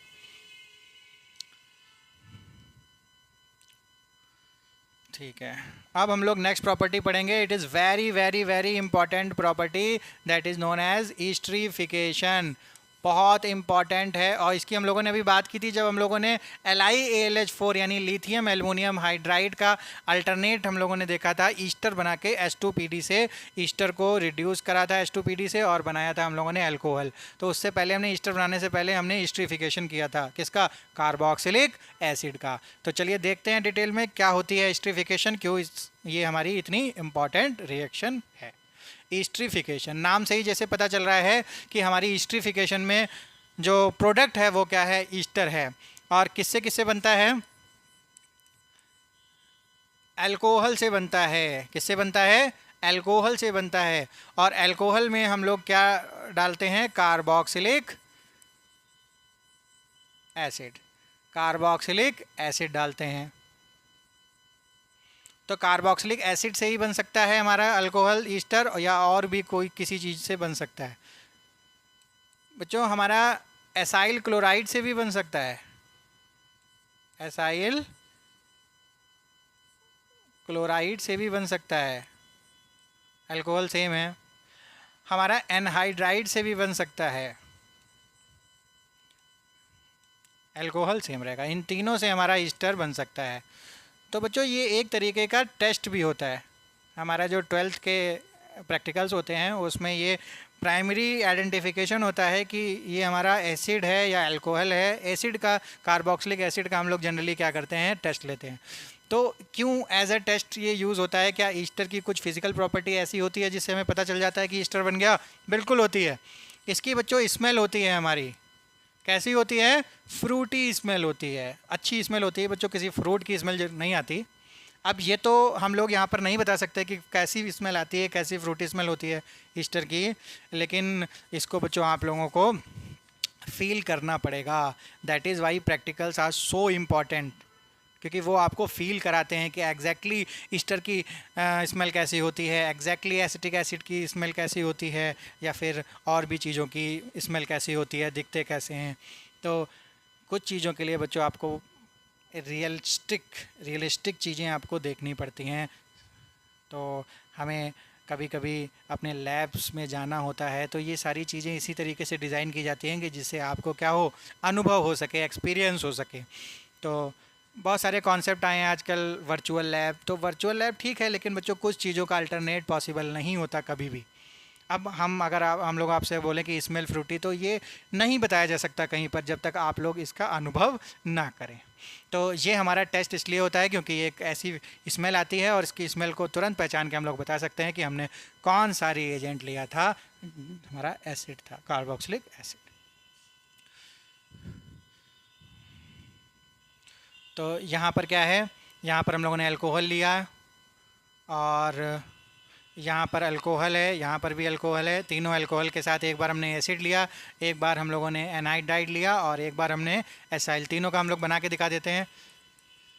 एसिड का ये फॉर्मूला होता है, एसाइल क्लोराइड का ये होता है, और एनहाइड्राइड का होता है हमारा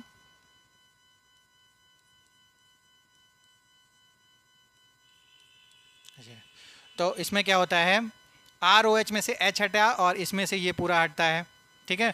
यहाँ जैसे ROH भी लिख देते हैं, तो यहाँ से ये हटा तो पूरा का पूरा OR यहाँ पर अटैच हो जाता है और हमारा ईस्टर बन जाता है। और साथ में हमारा H और H2O निकलता है,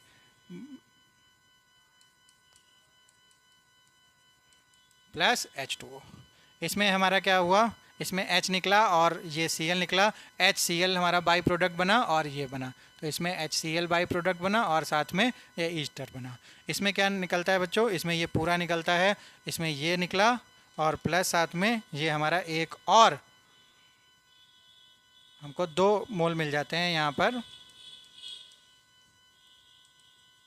यानी 2 हमको ईस्टर मिलते हैं।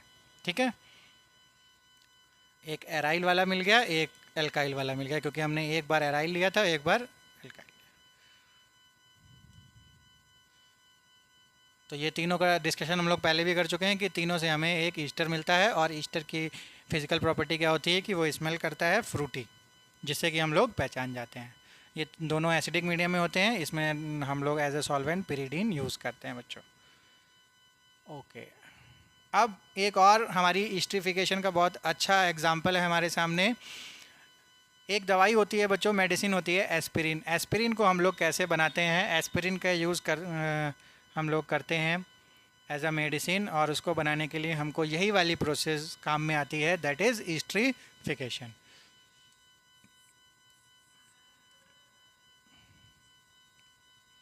इसको बोलते हैं हम लोग सैलिसिलिक एसिड। जब भी फिनॉल की एडजेसेंट पोजीशन पर कार्बोक्सिलिक एसिड लगा होता है तो उसको हम लोग बोलते हैं सैलिसिलिक एसिड, और अगर यहाँ पर CHO लगा होता है तो उसे बोलते हैं सैलिसिल्डिहाइड। तो सैलिसिलिक एसिड के साथ अगर हम लोग कोई एनहाइड्राइड ले लें, या फिर हम लोग कोई एसाइल क्लोराइड ले लें, ठीक है, या फिर हम लोग क्या ले सकते हैं, एसिड ले सकते हैं, तीनों में से कुछ भी अगर ले लेते हैं, तो यहाँ पर इन्होंने लिया है एनहाइड्राइड। तो एनहाइड्राइड लिया तो ये एनहाइड्राइड किसके साथ रिएक्शन करेगा? OH के साथ। किसके साथ रिएक्शन करेगा? OH के साथ। और हमारा ये COOH वैसे ही बना रहेगा, और यहाँ पर एक ईस्टर बन जाएगा। क्या बन जाएगा? ईस्टर बन जाएगा।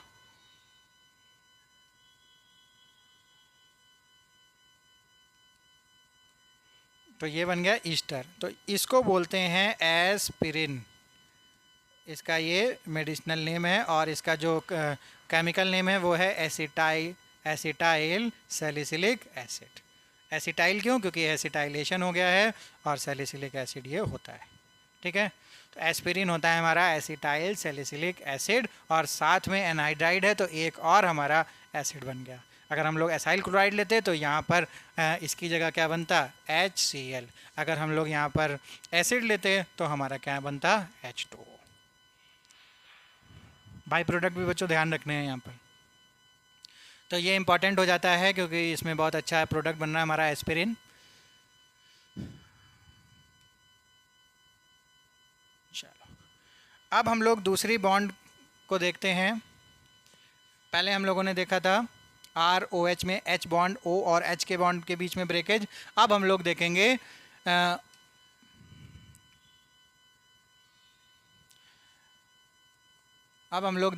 ROH और ये वाला बॉन्ड ब्रेक करेगा, यानी O और R यानी O और C के बॉन्ड को ब्रेक करेंगे।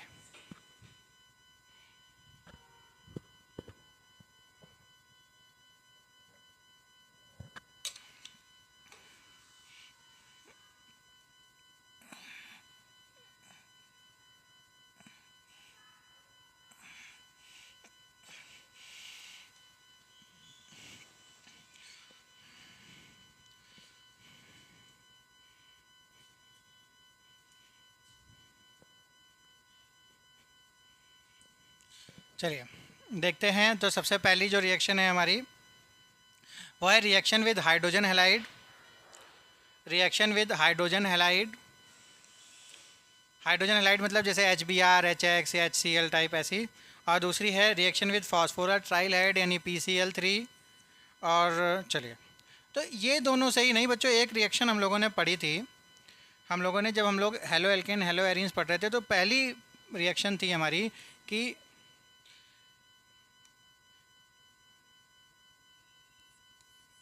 एल्कोहल से बहुत सारी रिएक्शन हम लोगों ने पढ़ी थी। एक पढ़ा था HCl ZnCl2 ल्यूकास रिएजेंट जिसे बोला था। दूसरा था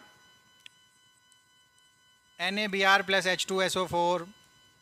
तीसरा था PCl3। चौथा था PCl5। देन हमारा रेड फॉस्फोरस प्लस X2 या Cl2 जो ले लें, SOCl2 डार्जन मेथड बोला था। इन सब से हमारा क्या बन रहा था? RCl। तो ये प्रॉपर्टी है ऑफ एल्कोहल में भी हम लोग पढ़ सकते हैं। ठीक है। पर हमको ध्यान रखना है यहाँ पर ये बॉन्ड कौन सा ब्रेक होगा, आर ओ के बीच में बॉन्ड ब्रेक होगा। तो यही सारी सेम रिएक्शन हम लोग यहाँ पर भी पढ़ सकते हैं। इनमें से 2 रिएक्शन हमको इन्होंने दी हैं कि एक PCl3 एक HCl से, ठीक है। तो सब में हमारा क्या बनना है, RCl। तो ये प्रॉपर्टी हो गई किसकी, एल्कोहल की प्रॉपर्टी, ठीक है। चलिए अब बहुत इंपॉर्टेंट रिएक्शन डिहाइड्रेशन। एक अल्कोहल की मोस्ट इंपॉर्टेंट रिएक्शन है हमारी डिहाइड्रेशन। ये क्या है, एलिमिनेशन है अल्कोहल का। कैसा होता है एलिमिनेशन, ये कोई OH है और ये 3 H लगे। तो बच्चों क्या होता है, सबसे पहले अगर हम लोगों ने H+ यहाँ कराया यानी प्रोटोनेशन कराया, तो प्रोटोनेशन यहाँ पर हो जाएगा क्योंकि लोन पेयर होते हैं, और प्रोटोनेशन के साथ ही ये अपनी पॉजिटिव चार्ज इसको ट्रांसफ़र कर देगा। अब क्या होगा, अब यहाँ से ये लीव करेगा, क्या करेगा, लीव करेगा, और ये कार्बोकैटायन बन जाएगा। अब कार्बोकैटायन बनने के बाद ये क्या करेगा, सब्स्टिट्यूशन करता है अगर न्यूक्लियोफिलिक हो। लेकिन डिहाइड्रेशन कब करता है, डिहाइड्रेशन हो गया बच्चों, वाटर निकल गया, डिहाइड्रेशन का मतलब वाटर लीव कर गया। अब अगर टेम्परेचर हाई होगा, यहाँ पर क्या है, हीट है यानी हाई टेम्परेचर है, ये कंडीशन बच्चों एलिमिनेशन की तरफ ले जाती है इसको। तो अगर हम लोगों ने हाई टेम्परेचर रखा है तो अब, और इसके पास बीटा हाइड्रोजन भी अवेलेबल है, ये क्या है, बीटा हाइड्रोजन। ये बहुत इंपॉर्टेंट कंडीशन है हमारी एलिमिनेशन के लिए कि हमारा बीटा हाइड्रोजन अवेलेबल होना चाहिए। बीटा मतलब ये अल्फ़ा कार्बन हो गया, ये बीटा हो गया, और बीटा कार्बन पे लगे हुए सारे हाइड्रोजन बीटा हाइड्रोजन। तो कोई भी बीटा हाइड्रोजन यहाँ पर हट जाएगा और नेगेटिव अपना दोनों बॉन्ड यहाँ कार्बन पे छोड़ के नेगेटिव बना देगा, और नेगेटिव पॉजिटिव डबल बॉन्ड बना लेंगे, ठीक है। तो ये हमारा हो गया एल्कीन। तो कोई भी डिहाइड्रेशन करने के बाद एलिमिनेशन में अगर कोई जाता है हाई टेम्परेचर में, तो उसको बोलते हैं डिहाइड्रेशन प्रोसेस। तो ध्यान रखना है, प्रोटोनेशन होना चाहिए और साथ में टेम्परेचर भी हाई होना चाहिए, और बीटा हाइड्रोजन भी अवेलेबल होना चाहिए। तो यहाँ पर दिखाई पड़ रहा है प्रोटोनेशन के लिए क्या हो सकता है, H3PO4 हम लोग ले सकते हैं, H3PO4 ले सकते हैं, और H2SO4 भी ले सकते हैं, ठीक है। टेम्परेचर क्या होना चाहिए, हाई होना चाहिए, हाई टेम्परेचर होना चाहिए, ठीक है। तो हमारा क्या होता है, हमारा बन जाता है एल्कीन। एल्कीन टर्शरी से हम लोग देखेंगे तो इस तरीके का बनेगा, ऐसे हम लोग इस तरीके से हमारा ये बनेगा, और साथ में हमारा लीविंग ग्रुप क्या होगा, या वाटर, क्योंकि डिहाइड्रेशन प्रोसेस में बच्चों वाटर क्या होता है, लीव करता है, तभी रिएक्शन आगे बढ़ती है। तो ये हमारा क्या है, ये मैकेनिज़्म है जो अभी हम लोगों ने डिस्कस किया। ये हम लोग सब डिस्कस कर चुके हैं, अभी डिस्कस किया, ओके। अब हमारा नेक्स्ट है ऑक्सीडेशन। ऑक्सीडेशन ऑक्सीडेशन में क्या होता है, ऑक्सीडेशन में हम लोगों को ध्यान रखना होगा कि माइल्ड ऑक्सीडेशन कब होता है और हमारा स्ट्रॉन्ग ऑक्सीडाइजिंग एजेंट कब ज़रूरत पड़ती है। तो अब हम लोगों ने अगर वो देखा हो कि ये हमारा जो एल्कोहल है, एल्कोहल को अगर माइल्ड ऑक्सीडाइजिंग एजेंट डालते हैं तो हमारा बनेगा कार्बोनिल कंपाउंड। कार्बोनिल कंपाउंड यानी एल्डिहाइड और कीटोन, और अगर स्ट्रॉन्ग डाल देते हैं तो डायरेक्ट हमारा कार्बोक्सिलिक एसिड बन जाएगा। यानी हम लोग राइट साइड जा रहे हैं तो ऑक्सीडेशन कराना पड़ेगा। यानी अल्कोहल से कार्बोनिल बनाना है तो माइल्ड चाहिए, अल्कोहल से कार्बोक्सिलिक बनाना है तो हमको स्ट्रॉन्ग ऑक्सीडाइजिंग एजेंट चाहिए होगा। तो देख लेते हैं कौन कौन से हमारे माइल्ड ऑक्सीडाइजिंग एजेंट हैं। तो पहला माइल्ड ऑक्सीडाइजिंग एजेंट होता है, पहला माइल्ड ऑक्सीडाइजिंग एजेंट है हमारा CrO3, दूसरा है हमारा PCC, और एक होता है PDC भी होता है। क्रोमाइल के हमारे ये सॉल्ट वो हैं पिरिडीनियम क्लोमाइल क्लोराइड, इस तरीके से क्रोमाइल 6 ऑक्सीडेशन स्टेट में रहता है, उसकी जानने की ज़रूरत नहीं है आप लोगों को तो अभी के लिए। तो ऑक्सीडेशन करा रहे हैं अल्कोहल का, तो क्या बन रहा है, एल्डिहाइड और फिर कार्बोक्सिलिक, ये तो बच्चों बात हो गई। तो यहाँ माइल्ड ऑक्सीडाइजिंग एजेंट की अगर हम लोगों ने डाला 1 डिग्री अल्कोहल पे तो हमें बन गया एल्डिहाइड। अच्छा, हमें एक बात और ध्यान रखनी है, 1 डिग्री का कराएंगे तो एल्डिहाइड मिलेगा, 2 डिग्री बनाएंगे तो कीटोन बनेगा, ठीक है। ये 1 डिग्री है तो हमको क्या बन गया, एल्डिहाइड, 2 डिग्री है तो हमको मिल गया कीटोन, ठीक है। चलो,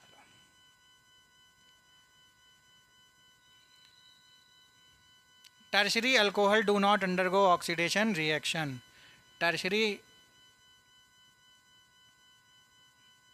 tertiary alcohol do not undergo, यानी 1 डिग्री एल्डिहाइड बनाएगा, 2 डिग्री कीटोन बनाएगा और टर्शरी ऑक्सीडेशन रिएक्शन नहीं करता। ठीक है, अब ये रिएक्शन कैसी हैं? 1 डिग्री में एल्डिहाइड, 2 डिग्री में कीटोन और 3 डिग्री में कुछ और। तो बच्चों यहाँ ऑक्सीडेशन रिएक्शन नहीं है। ये कौन सी रिएक्शन है? चलिए देखते हैं। ये है डीहाइड्रोजनेशन। डीहाइड्रोजनेशन रिएक्शन है, लिखा होगा यहाँ पर डीहाइड्रोजनेशन। ये दोनों रिएक्शन कैसी हैं? डीहाइड्रोजनेशन। और ये वाली जो रिएक्शन है वो कौन सी है? वो है डीहाइड्रेशन रिएक्शन। ध्यान रखना है। देखते हैं डीहाइड्रोजनेशन क्या है। इसमें हमें ध्यान रखना पड़ेगा कि हमें क्या डालना पड़ता है, Cu 573 केल्विन। ये रिएजेंट होता है जो डिहाइड्रोजनेशन करवा देता है। पर प्रोडक्ट कैसे होते हैं? जैसे ऑक्सीडेशन में मिलते हैं वैसे ही हमारे यहाँ भी प्रोडक्ट मिलते हैं। तो कई लोग बच्चे पढ़ लेते हैं कि ये भी क्या है, ऑक्सीडाइजिंग एजेंट है। ठीक है, चलो ठीक है, वो भी कोई दिक्कत नहीं है। प्रोडक्ट हमारे क्या हैं, सेम है, एल्डिहाइड और कीटोन। बट जो हमारा टर्शरी होता है, तो अगर वो ऑक्सीडेशन जैसे अगर वो पढ़ लेंगे तो प्रॉब्लम बच्चों यहाँ पर आ जाएगी। अब जैसे ये टर्शरी है, ऑक्सीडेशन तो ये देता ही नहीं है प्रोडक्ट, जबकि ये वाला जो है प्रोडक्ट Cu 573 केल्विन ये कर देता है डिहाइड्रेशन और प्रोडक्ट बना देता है एल्कीन। ठीक है, तो ये यहाँ पर हो रहा है डिहाइड्रेशन। ठीक है, और ऑक्सीडाइजेशन अगर होता तो ये प्रोडक्ट नहीं फॉर्म होता। तो इसका मतलब ये तीनों प्रोसेस क्या है? ऑक्सीडेशन ना होके डिहाइड्रोजनेशन और डिहाइड्रेशन प्रोसेस है। क्या है ये वाली? कौन सी है? डिहाइड्रेशन, जहाँ पर वाटर रिलीज होता है। ठीक है, प्लस क्या निकलेगा? वाटर।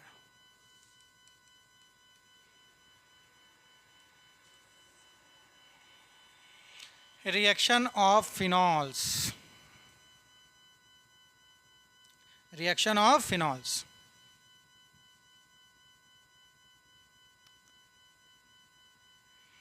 चलिए, तो फिनॉल्स की रिएक्शन देख लेते हैं। ये हमारी रिएक्शंस हैं इलेक्ट्रोफिलिक सब्स्टिट्यूशन रिएक्शन। तो इसमें हमें देखना होता है कि इलेक्ट्रोफाइल कौन सा है। बिल्कुल सेम रिएक्शन है, हम लोगों ने लास्ट क्लास में भी पढ़ी।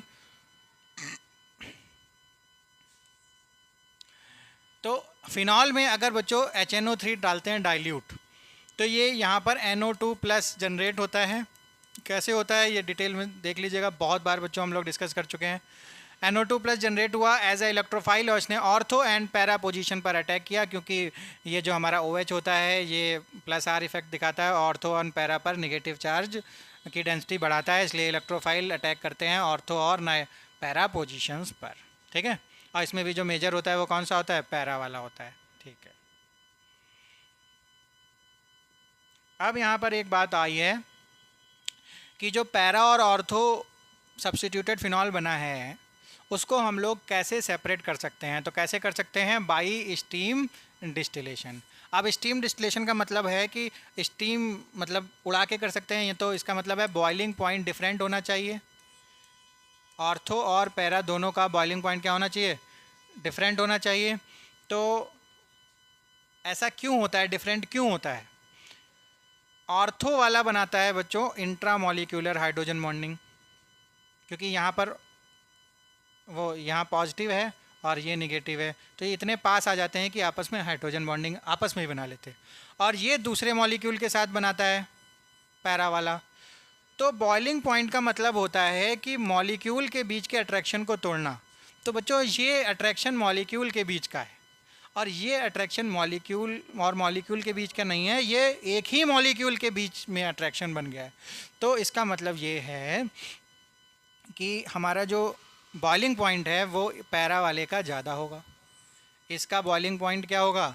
ज़्यादा होगा।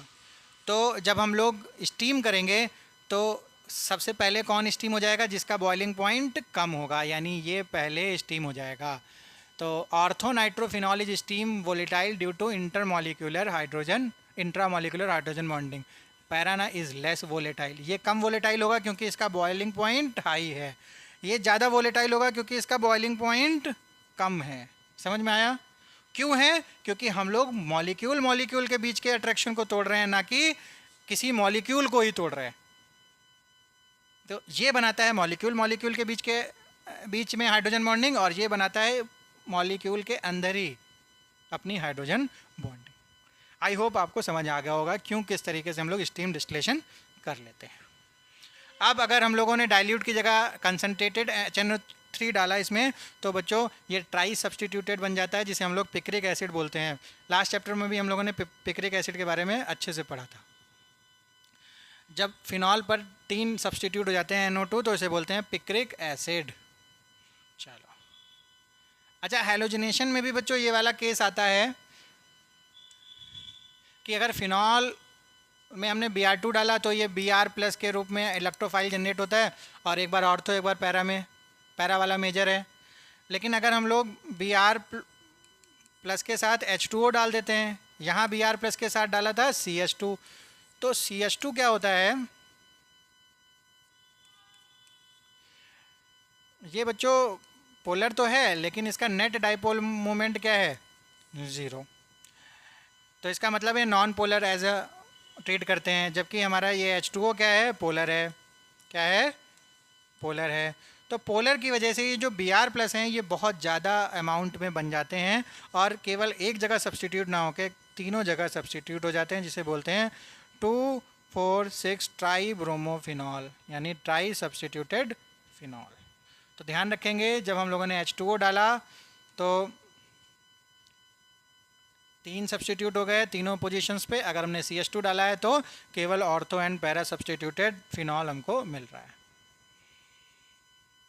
Kolbe's reaction, most important reaction of organic chemistry, अक्सर देखने को मिलेगी कोलवे और रीमर टीमन आपको। तो कोलवे देख लेते हैं, कोलवे रिएक्शन। कोलवे रिएक्शन में बच्चों फिनॉल के साथ हम लोग क्या करते हैं, फिनॉल है, NaOH डालते हैं तो सोडियम फिनॉक्साइड बना, और सबसे बढ़िया बात है यहाँ पर जो रिएक्शन है मेन वो है CO2 की। CO2 में इस तरीके से जाता है, ये CO- बन जाएगा, ये और ये अटैक कर देगा ऑर्थो पोजीशन पर, और ऑर्थो पोजीशन पे हमारा इस तरीके से बन जाता है, ठीक है। और ये रीअरेंज होके हमको दे देता है सैलिसिलिक एसिड। तो कोलवे में हमें क्या मिलता है, फिनॉल से सैलिसिलिक एसिड। क्या मिलता है, सैलिसिलिक एसिड। बहुत इंपॉर्टेंट है बच्चों कोलवे। इसी तरीके से हमको रीमर टीमन भी इम्पॉर्टेंट है, इसमें हमें सैलिसिलिक एसिड की जगह हमको मिलता है सैलिसिल्डिहाइड। इसका एक इम्पॉर्टेंट चीज़ ये है कि इसमें रिएजेंट है CHCl3 और एक्वस NaOH, और फिर बाद में एसिडिक जो भी हमारा H+ है उसको वर्कअप करके हम बना लेते हैं सैलिसिल्डिहाइड। तो CHCl3 और NaOH का काम क्या है बच्चों, यहाँ पर OH निकलता है और इसका एक Cl ले जाता है, तो यहाँ पर फाइनली हमारा बनता है इस तरीके से, इसको बोलते हैं डाई क्लोरो कार्बीन। और ये बच्चों एक इलेक्ट्रोफाइल है, ना कि न्यूक्लियोफाइल। इसके पास बच्चों अभी कितने हैं, 6 इलेक्ट्रॉन है केवल, 2, 2, 4 और 5, 6, तो 8 इलेक्ट्रॉन की जगह 6 इलेक्ट्रॉन है। तो ये बच्चों ये आप लोग 2 इलेक्ट्रॉन देखकर इसे न्यूक्लियोफाइल ना समझने की गलती करें, ये एक इलेक्ट्रोफाइल है। MCQ आ सकता है यहाँ से बच्चों। इसका नाम है डाईक्लोरोकार्बीन, और ये इलेक्ट्रोफिलिक अटैक करती है ऑर्थो और पैरा पोजीशंस पर। पैरा वाला भी बनता है बच्चों, तो पैरा को हम लोग सैलिसिल्डिहाइड नहीं बोलते, लेकिन ऑर्थो सब्सटीट्यूटेड को बोलते हैं सैलिसिल्डिहाइड। यहाँ पर CHCl2 यहाँ पर इसने अटैक किया, रीअरेंजमेंट हुई, और NaOH के साथ खूब रीअरेंजमेंट होती है इसकी, और बना देता है एल्डिहाइड, और हमारा प्रोडक्ट मिलता है ऑर्थो सब्सटीट्यूटेड फिनॉल। और पैरा भी मिलता है, लेकिन ऑर्थो का नाम होता है सैलिसिल्डिहाइड, और इसको ही बनाने के लिए हम लोग यहाँ ये रीमर टीमन रिएक्शन करते हैं। दोनों इंपॉर्टेंट हैं।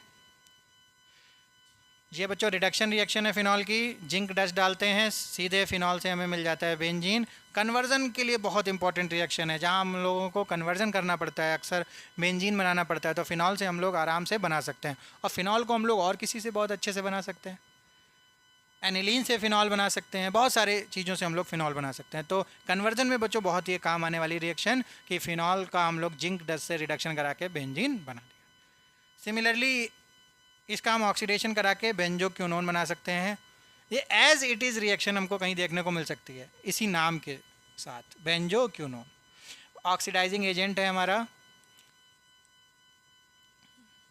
डाईक्रोमेट, सोडियम डाईक्रोमेट, ठीक है। तो ये हमारा क्या है, ऑक्सीडाइजिंग एजेंट है, एसिडिक मीडियम में है, H+ कंडीशन में है, ठीक है।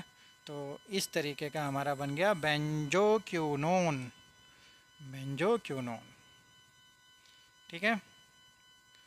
तो ये हमारा जो अल्कोहल और फिनॉल पार्ट था वो ख़त्म हो गया बच्चों। अब कुछ नॉर्मल से हमारे डेली यूजेस के कुछ इम्पॉर्टेंट अल्कोहल्स हैं जो मेडिसिन में या फिर यूज़ होते हैं। मेथनॉल यूज़ होता है, ठीक है, इथेनॉल यूज़ होता है। कैसे बनता है ये वो दिया हुआ है। ये हम लोग बनाते हैं with the help of enzymes, bacterias. तो वो उसको ग्लूकोज़ को कंज्यूम करते हैं और by product, as a by product हमको देते हैं ग्लूकोज, फ्रक्टोज, और वो देता है हमें अल्कोहल। तो जनरली जो हमारे इंडस्ट्रियल अल्कोहल बनते हैं वो इसी तरीके से, इस प्रोसेस से बनते हैं बच्चों। केन शुगर या फिर किसी भी ऐसी चीज़ में जहाँ पर ग्लूकोज पाया जाता है वहाँ से हम लोग उसे बैक्टीरिया के थ्रू अल्कोहल में चेंज कराते हैं। कलरलेस होता है। अच्छा, अब हम लोग बात करते हैं ईथर्स की। लास्ट टॉपिक है हमारा ईथर। इस चैप्टर का लास्ट टॉपिक है ईथर। तो ईथर हम लोगों ने देखा था कैसे फंक्शनल ग्रुप होता है हमारा। इस तरीके का फंक्शनल ग्रुप होता है, इस तरीके का फंक्शनल ग्रुप होता है। उसमें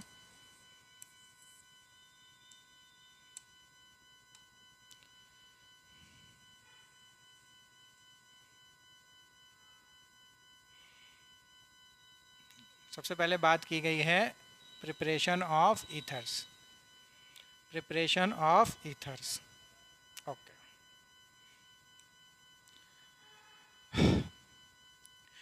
preparation of ethers bye dehydration of alcohols. अभी हम लोगों ने एक डिहाइड्रेशन रिएक्शन पढ़ी बच्चों, CH3CH2OH। अब इसका प्रोटोनेशन करवाएं तो बच्चों यहाँ पर क्या होता है, कार्बोकैटायन बना, CH3CH2 पॉजिटिव। अब अगर हम लोग टेम्परेचर बढ़ा दें तो एलिमिनेशन हो जाएगा और प्रोडक्ट बनेगा एल्कीन। अगर हम इसका टेम्परेचर कम रखें और कुछ ऐसी कंडीशन रखें कि इसका सब्स्टिट्यूशन हो जाए, तो सब्स्टिट्यूशन के लिए मान लेते हैं हम लोग कोई एक यही वाला अल्कोहल हम लोग और सब्स्टिट्यूट करते हैं,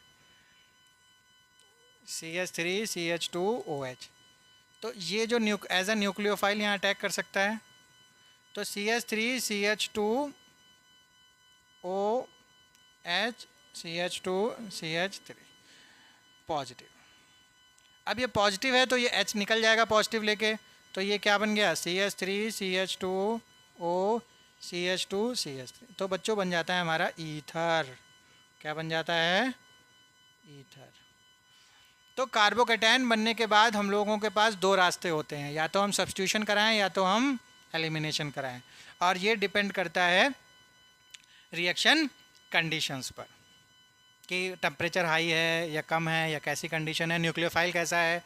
तो यहाँ पर हम लोगों ने देखा कि ये हाई टेम्परेचर है, ये लो टेम्परेचर है। तो हाई टेम्परेचर पे हमारा क्या बना, एलिमिनेशन हुआ और एल्कीन बना। लो टेम्परेचर पे हमारा सब्स्टिट्यूशन हुआ और बन गया ईथर। तो ये बात हमको ध्यान रखनी है। और ये हम लोगों ने मैकेनिज़्म अभी देखा, यही मैकेनिज़्म यहाँ पर बताया है बेटा। बहुत इंपॉर्टेंट रिएक्शन विलियमसन सिंथेसिस। इसको हम लोग कैसे याद रखेंगे ना, इसका हम लोग नाम रखेंगे विलियमसन ईथर सिंथेसिस। इसको हम लोग नाम में ही इसको क्या लिख पढ़ेंगे, ईथर सिंथेसिस। तो याद रहेगा कि ये रिएक्शन किस लिए थी, ईथर को बनाने के लिए हमने विलियमसन सिंथेसिस की थी, यानी विलियमसन ईथर सिंथेसिस। अब इसकी कुछ कंडीशंस होती हैं। ये भी क्या होता है, सब्स्टिट्यूशन देता है अल्कोहल के साथ। कंडीशन क्या है, कंडीशन है इसकी, अल्काइल हैलाइड कैसा हो, अल्काइल हैलाइड अच्छे घर का हो, नहीं प्राइमरी हो, 1 डिग्री होना चाहिए, मस्ट कंडीशन है ये। क्या होना चाहिए, 1 डिग्री का होना चाहिए, प्राइमरी होना चाहिए, ठीक है, और कोई कंडीशन महाराज? ओके, देखते हैं। CH3CH2Cl ले लिया, ठीक है। फिर हम लोगों ने किया RONA यानी CH3CH2OH ले लें या Na ले लें, कोई दिक्कत नहीं, ये ले लेंगे। ये बढ़िया क्या होता है, और बढ़िया न्यूक्लियोफाइल हो जाता है। अगर एथाइल अल्कोहल ले लिया तो वो भी बड़े हमारा न्यूक्लियोफाइल है, लेकिन उससे बढ़िया हमारा ये न्यूक्लियोफाइल है, ठीक है। अब सबसे पहले क्या हुआ, ये यहाँ से हटा और क्या बना, CH3CH2 पॉजिटिव। अब इसने अटैक किया, अटैक करके बना दिया ईथर, ठीक है। तो ये 1 डिग्री ही क्यों लिया? ये 1 डिग्री इसलिए लिया बच्चों क्योंकि 2 डिग्री अगर लेते और 3 डिग्री लेते तो एलिमिनेशन के चांस यहाँ पर आते। कौन से चांस आ सकते हैं? एलिमिनेशन के। तो एलिमिनेशन के चांस ना हो इसलिए हम लोग कोशिश करेंगे कि हमारा जो एल्काइल हैलाइड हो वो कैसा हो, 1 डिग्री हो। और इस रिएक्शन का नाम क्या होगा? Williamson ether synthesis. बहुत इंपॉर्टेंट रिएक्शन है। आपको पूरे 95% चांस हैं कि आपको बोर्ड एग्ज़ाम में ये किसी न किसी फॉर्म में आपको ज़रूर दी होगी। ज़रूरी नहीं है डायरेक्ट पूछते हैं, वो किसी न किसी रिएक्शन के बीच में ये चीज़ें भी डाल सकते हैं, ठीक है। देखो CH3Br 1 डिग्री है, ईथर बन गया हमारा, ठीक है। अच्छा, एक उन्होंने कंडीशन ली है, इन्होंने देखो एल्काइल हैलाइड क्या ले लिया, 3 डिग्री ले लिया, 3 डिग्री एल्काइल हैलाइड ले लिया। तो 3 डिग्री लिया तो हमारा क्या बना, एल्कीन बन गया, ना बना हमारा ईथर। तो ऐसे नहीं लेना है, ये वाला सही है, एल्काइल हैलाइड 1 डिग्री लेना है।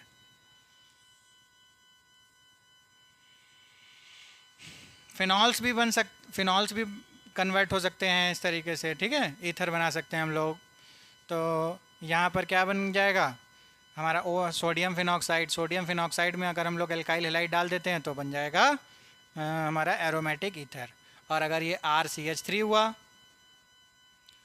RCH3 हुआ, तो इसको बोलेंगे एनीसोल।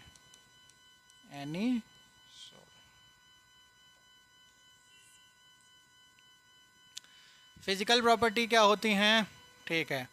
बॉइलिंग पॉइंट की अगर हम लोग बात करें तो बॉइलिंग पॉइंट अगर हम लोग कंपेयर करें, ये सिंपल हमारा हाइड्रोकार्बन, ये हमारा ईथर और ये अल्कोहल, ये तो हम लोग बात कर चुके हैं पहले। सबसे ज़्यादा अल्कोहल की होगी हाइड्रोजन बॉन्डिंग, और फिर पोलर है ये, इसलिए इसका ज़्यादा होगा। वाटर के साथ बॉन्डिंग कैसी होती है? बढ़िया होती है। पोलर है, पोलर के साथ बढ़िया बॉन्डिंग दिखाता है, तो भाई बढ़िया होगी, बढ़िया सॉल्युबिलिटी होगी इसकी। चलो, केमिकल रिएक्शन, बहुत इंपॉर्टेंट केमिकल रिएक्शन है, देखते हैं क्या है बच्चों। एक सबसे पहले हम लोग बात बता दें, जैसे ये ईथर है, ईथर के पास लोन पेयर होते हैं, ठीक है। तो ये H को अगर H+ है कहीं तो बड़ा जल्दी H को कर लेगा, ठीक है, या R+ है तो R को एब्जॉर्ब कर लेगा, इस तरीके से बनाता है। इसका नाम होता है ऑक्सोनियम आयन। ऑक्सोनियम आयन बड़ी जल्दी बना लेता है। क्यों बना लेता है? क्योंकि इसका लोन पेयर है भाई, प्लस देखेगा तो केमिकल रिएक्शन पढ़ने से पहले बच्चों इसका नाम देख लेते हैं, ऑक्सोनियम आयन। ऑक्सोनियम आयन बना के हम लोग बहुत सारे प्रोडक्ट यहाँ पर बनाने वाले हैं। तो ऑक्सोनियम आयन किसको कहते हैं? तो हमने इस चैप्टर में कौन कौन से आयन पढ़े? एल्कोऑक्साइड आयन पढ़ा, एक RO-, एक फिनॉक्साइड आयन पढ़ा, एक अब पढ़ रहे हैं ऑक्सोनियम आयन, ठीक है। इंपॉर्टेंट हैं तीनों, ध्यान रखने हैं।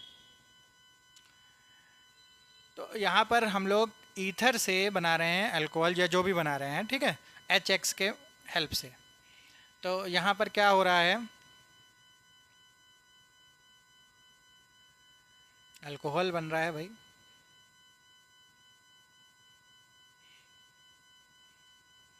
चलो यहाँ देखते हैं बेटा, ये समझने वाली बात।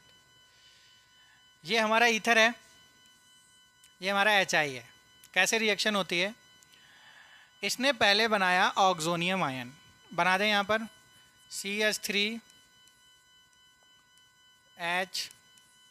और CH2CH3, ये क्या बन गया? ऑक्सोनियम। ये बन गया ऑक्सोनियम आयन, ठीक है।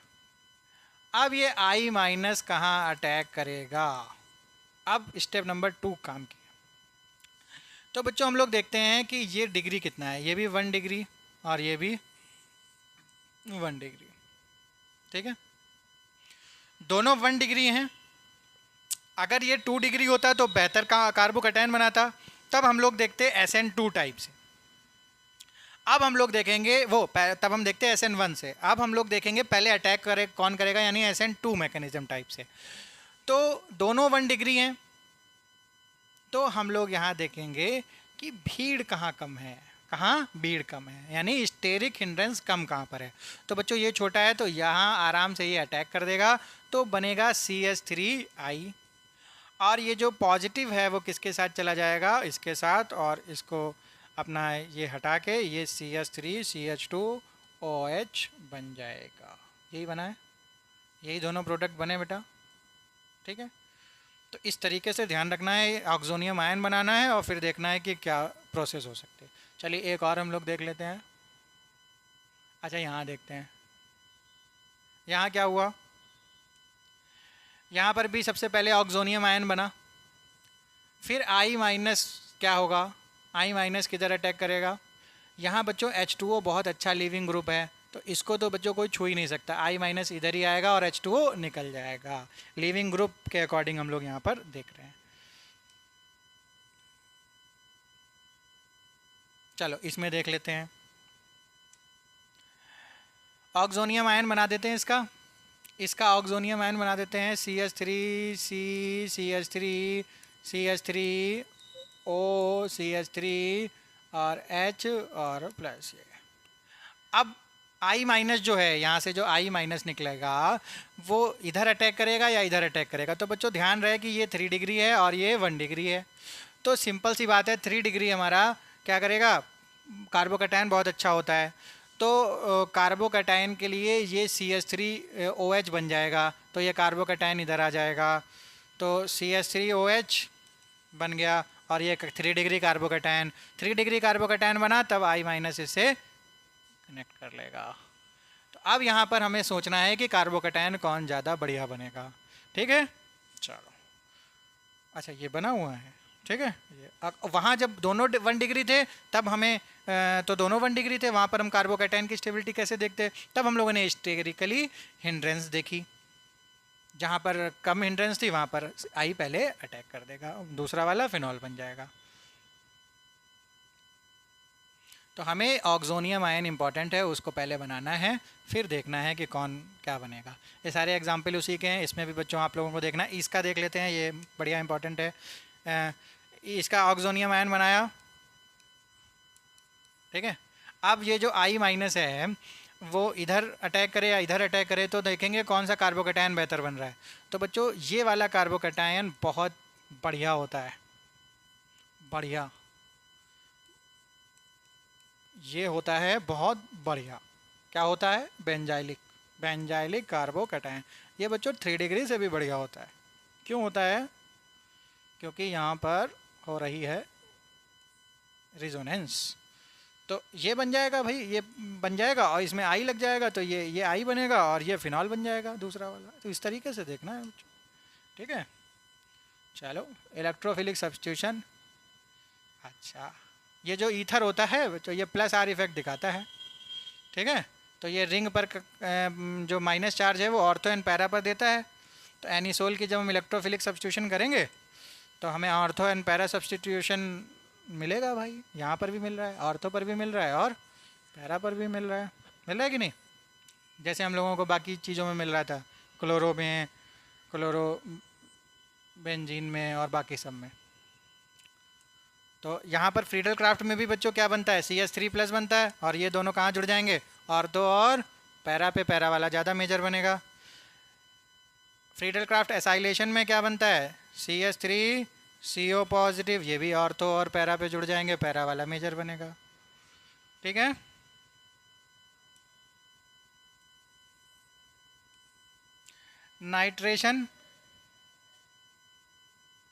नाइट्रेशन में बच्चों क्या होता है, NO2+ बनता है। कैसे बनता है, ये बहुत बार बता चुके हैं। ये भी हमारा ऑर्थो और पैरा पे बन जाएगा और मेजर पार्ट पैरा वाला हो जाएगा।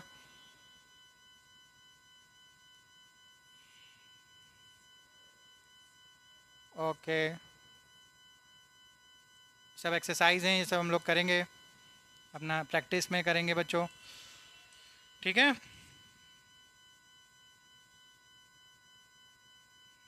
ओके, तो चैप्टर हो गया हमारा फिनिश।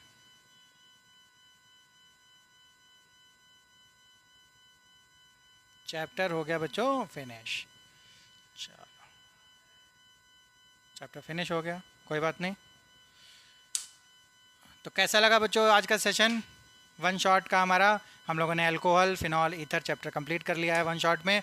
तो आप हमारे साथ बने रहिए, रिवीजन करते रहिए और अपनी तैयारी को रखिए एक कदम आगे। और कुछ बच्चों अच्छे अच्छे फीडबैक दे दिया करिए, जिससे कि हम लोग जल्दी जल्दी वीडियो लाते रहें। टिल देन बाय बाय, मिलते हैं अपने नेक्स्ट वीडियो में।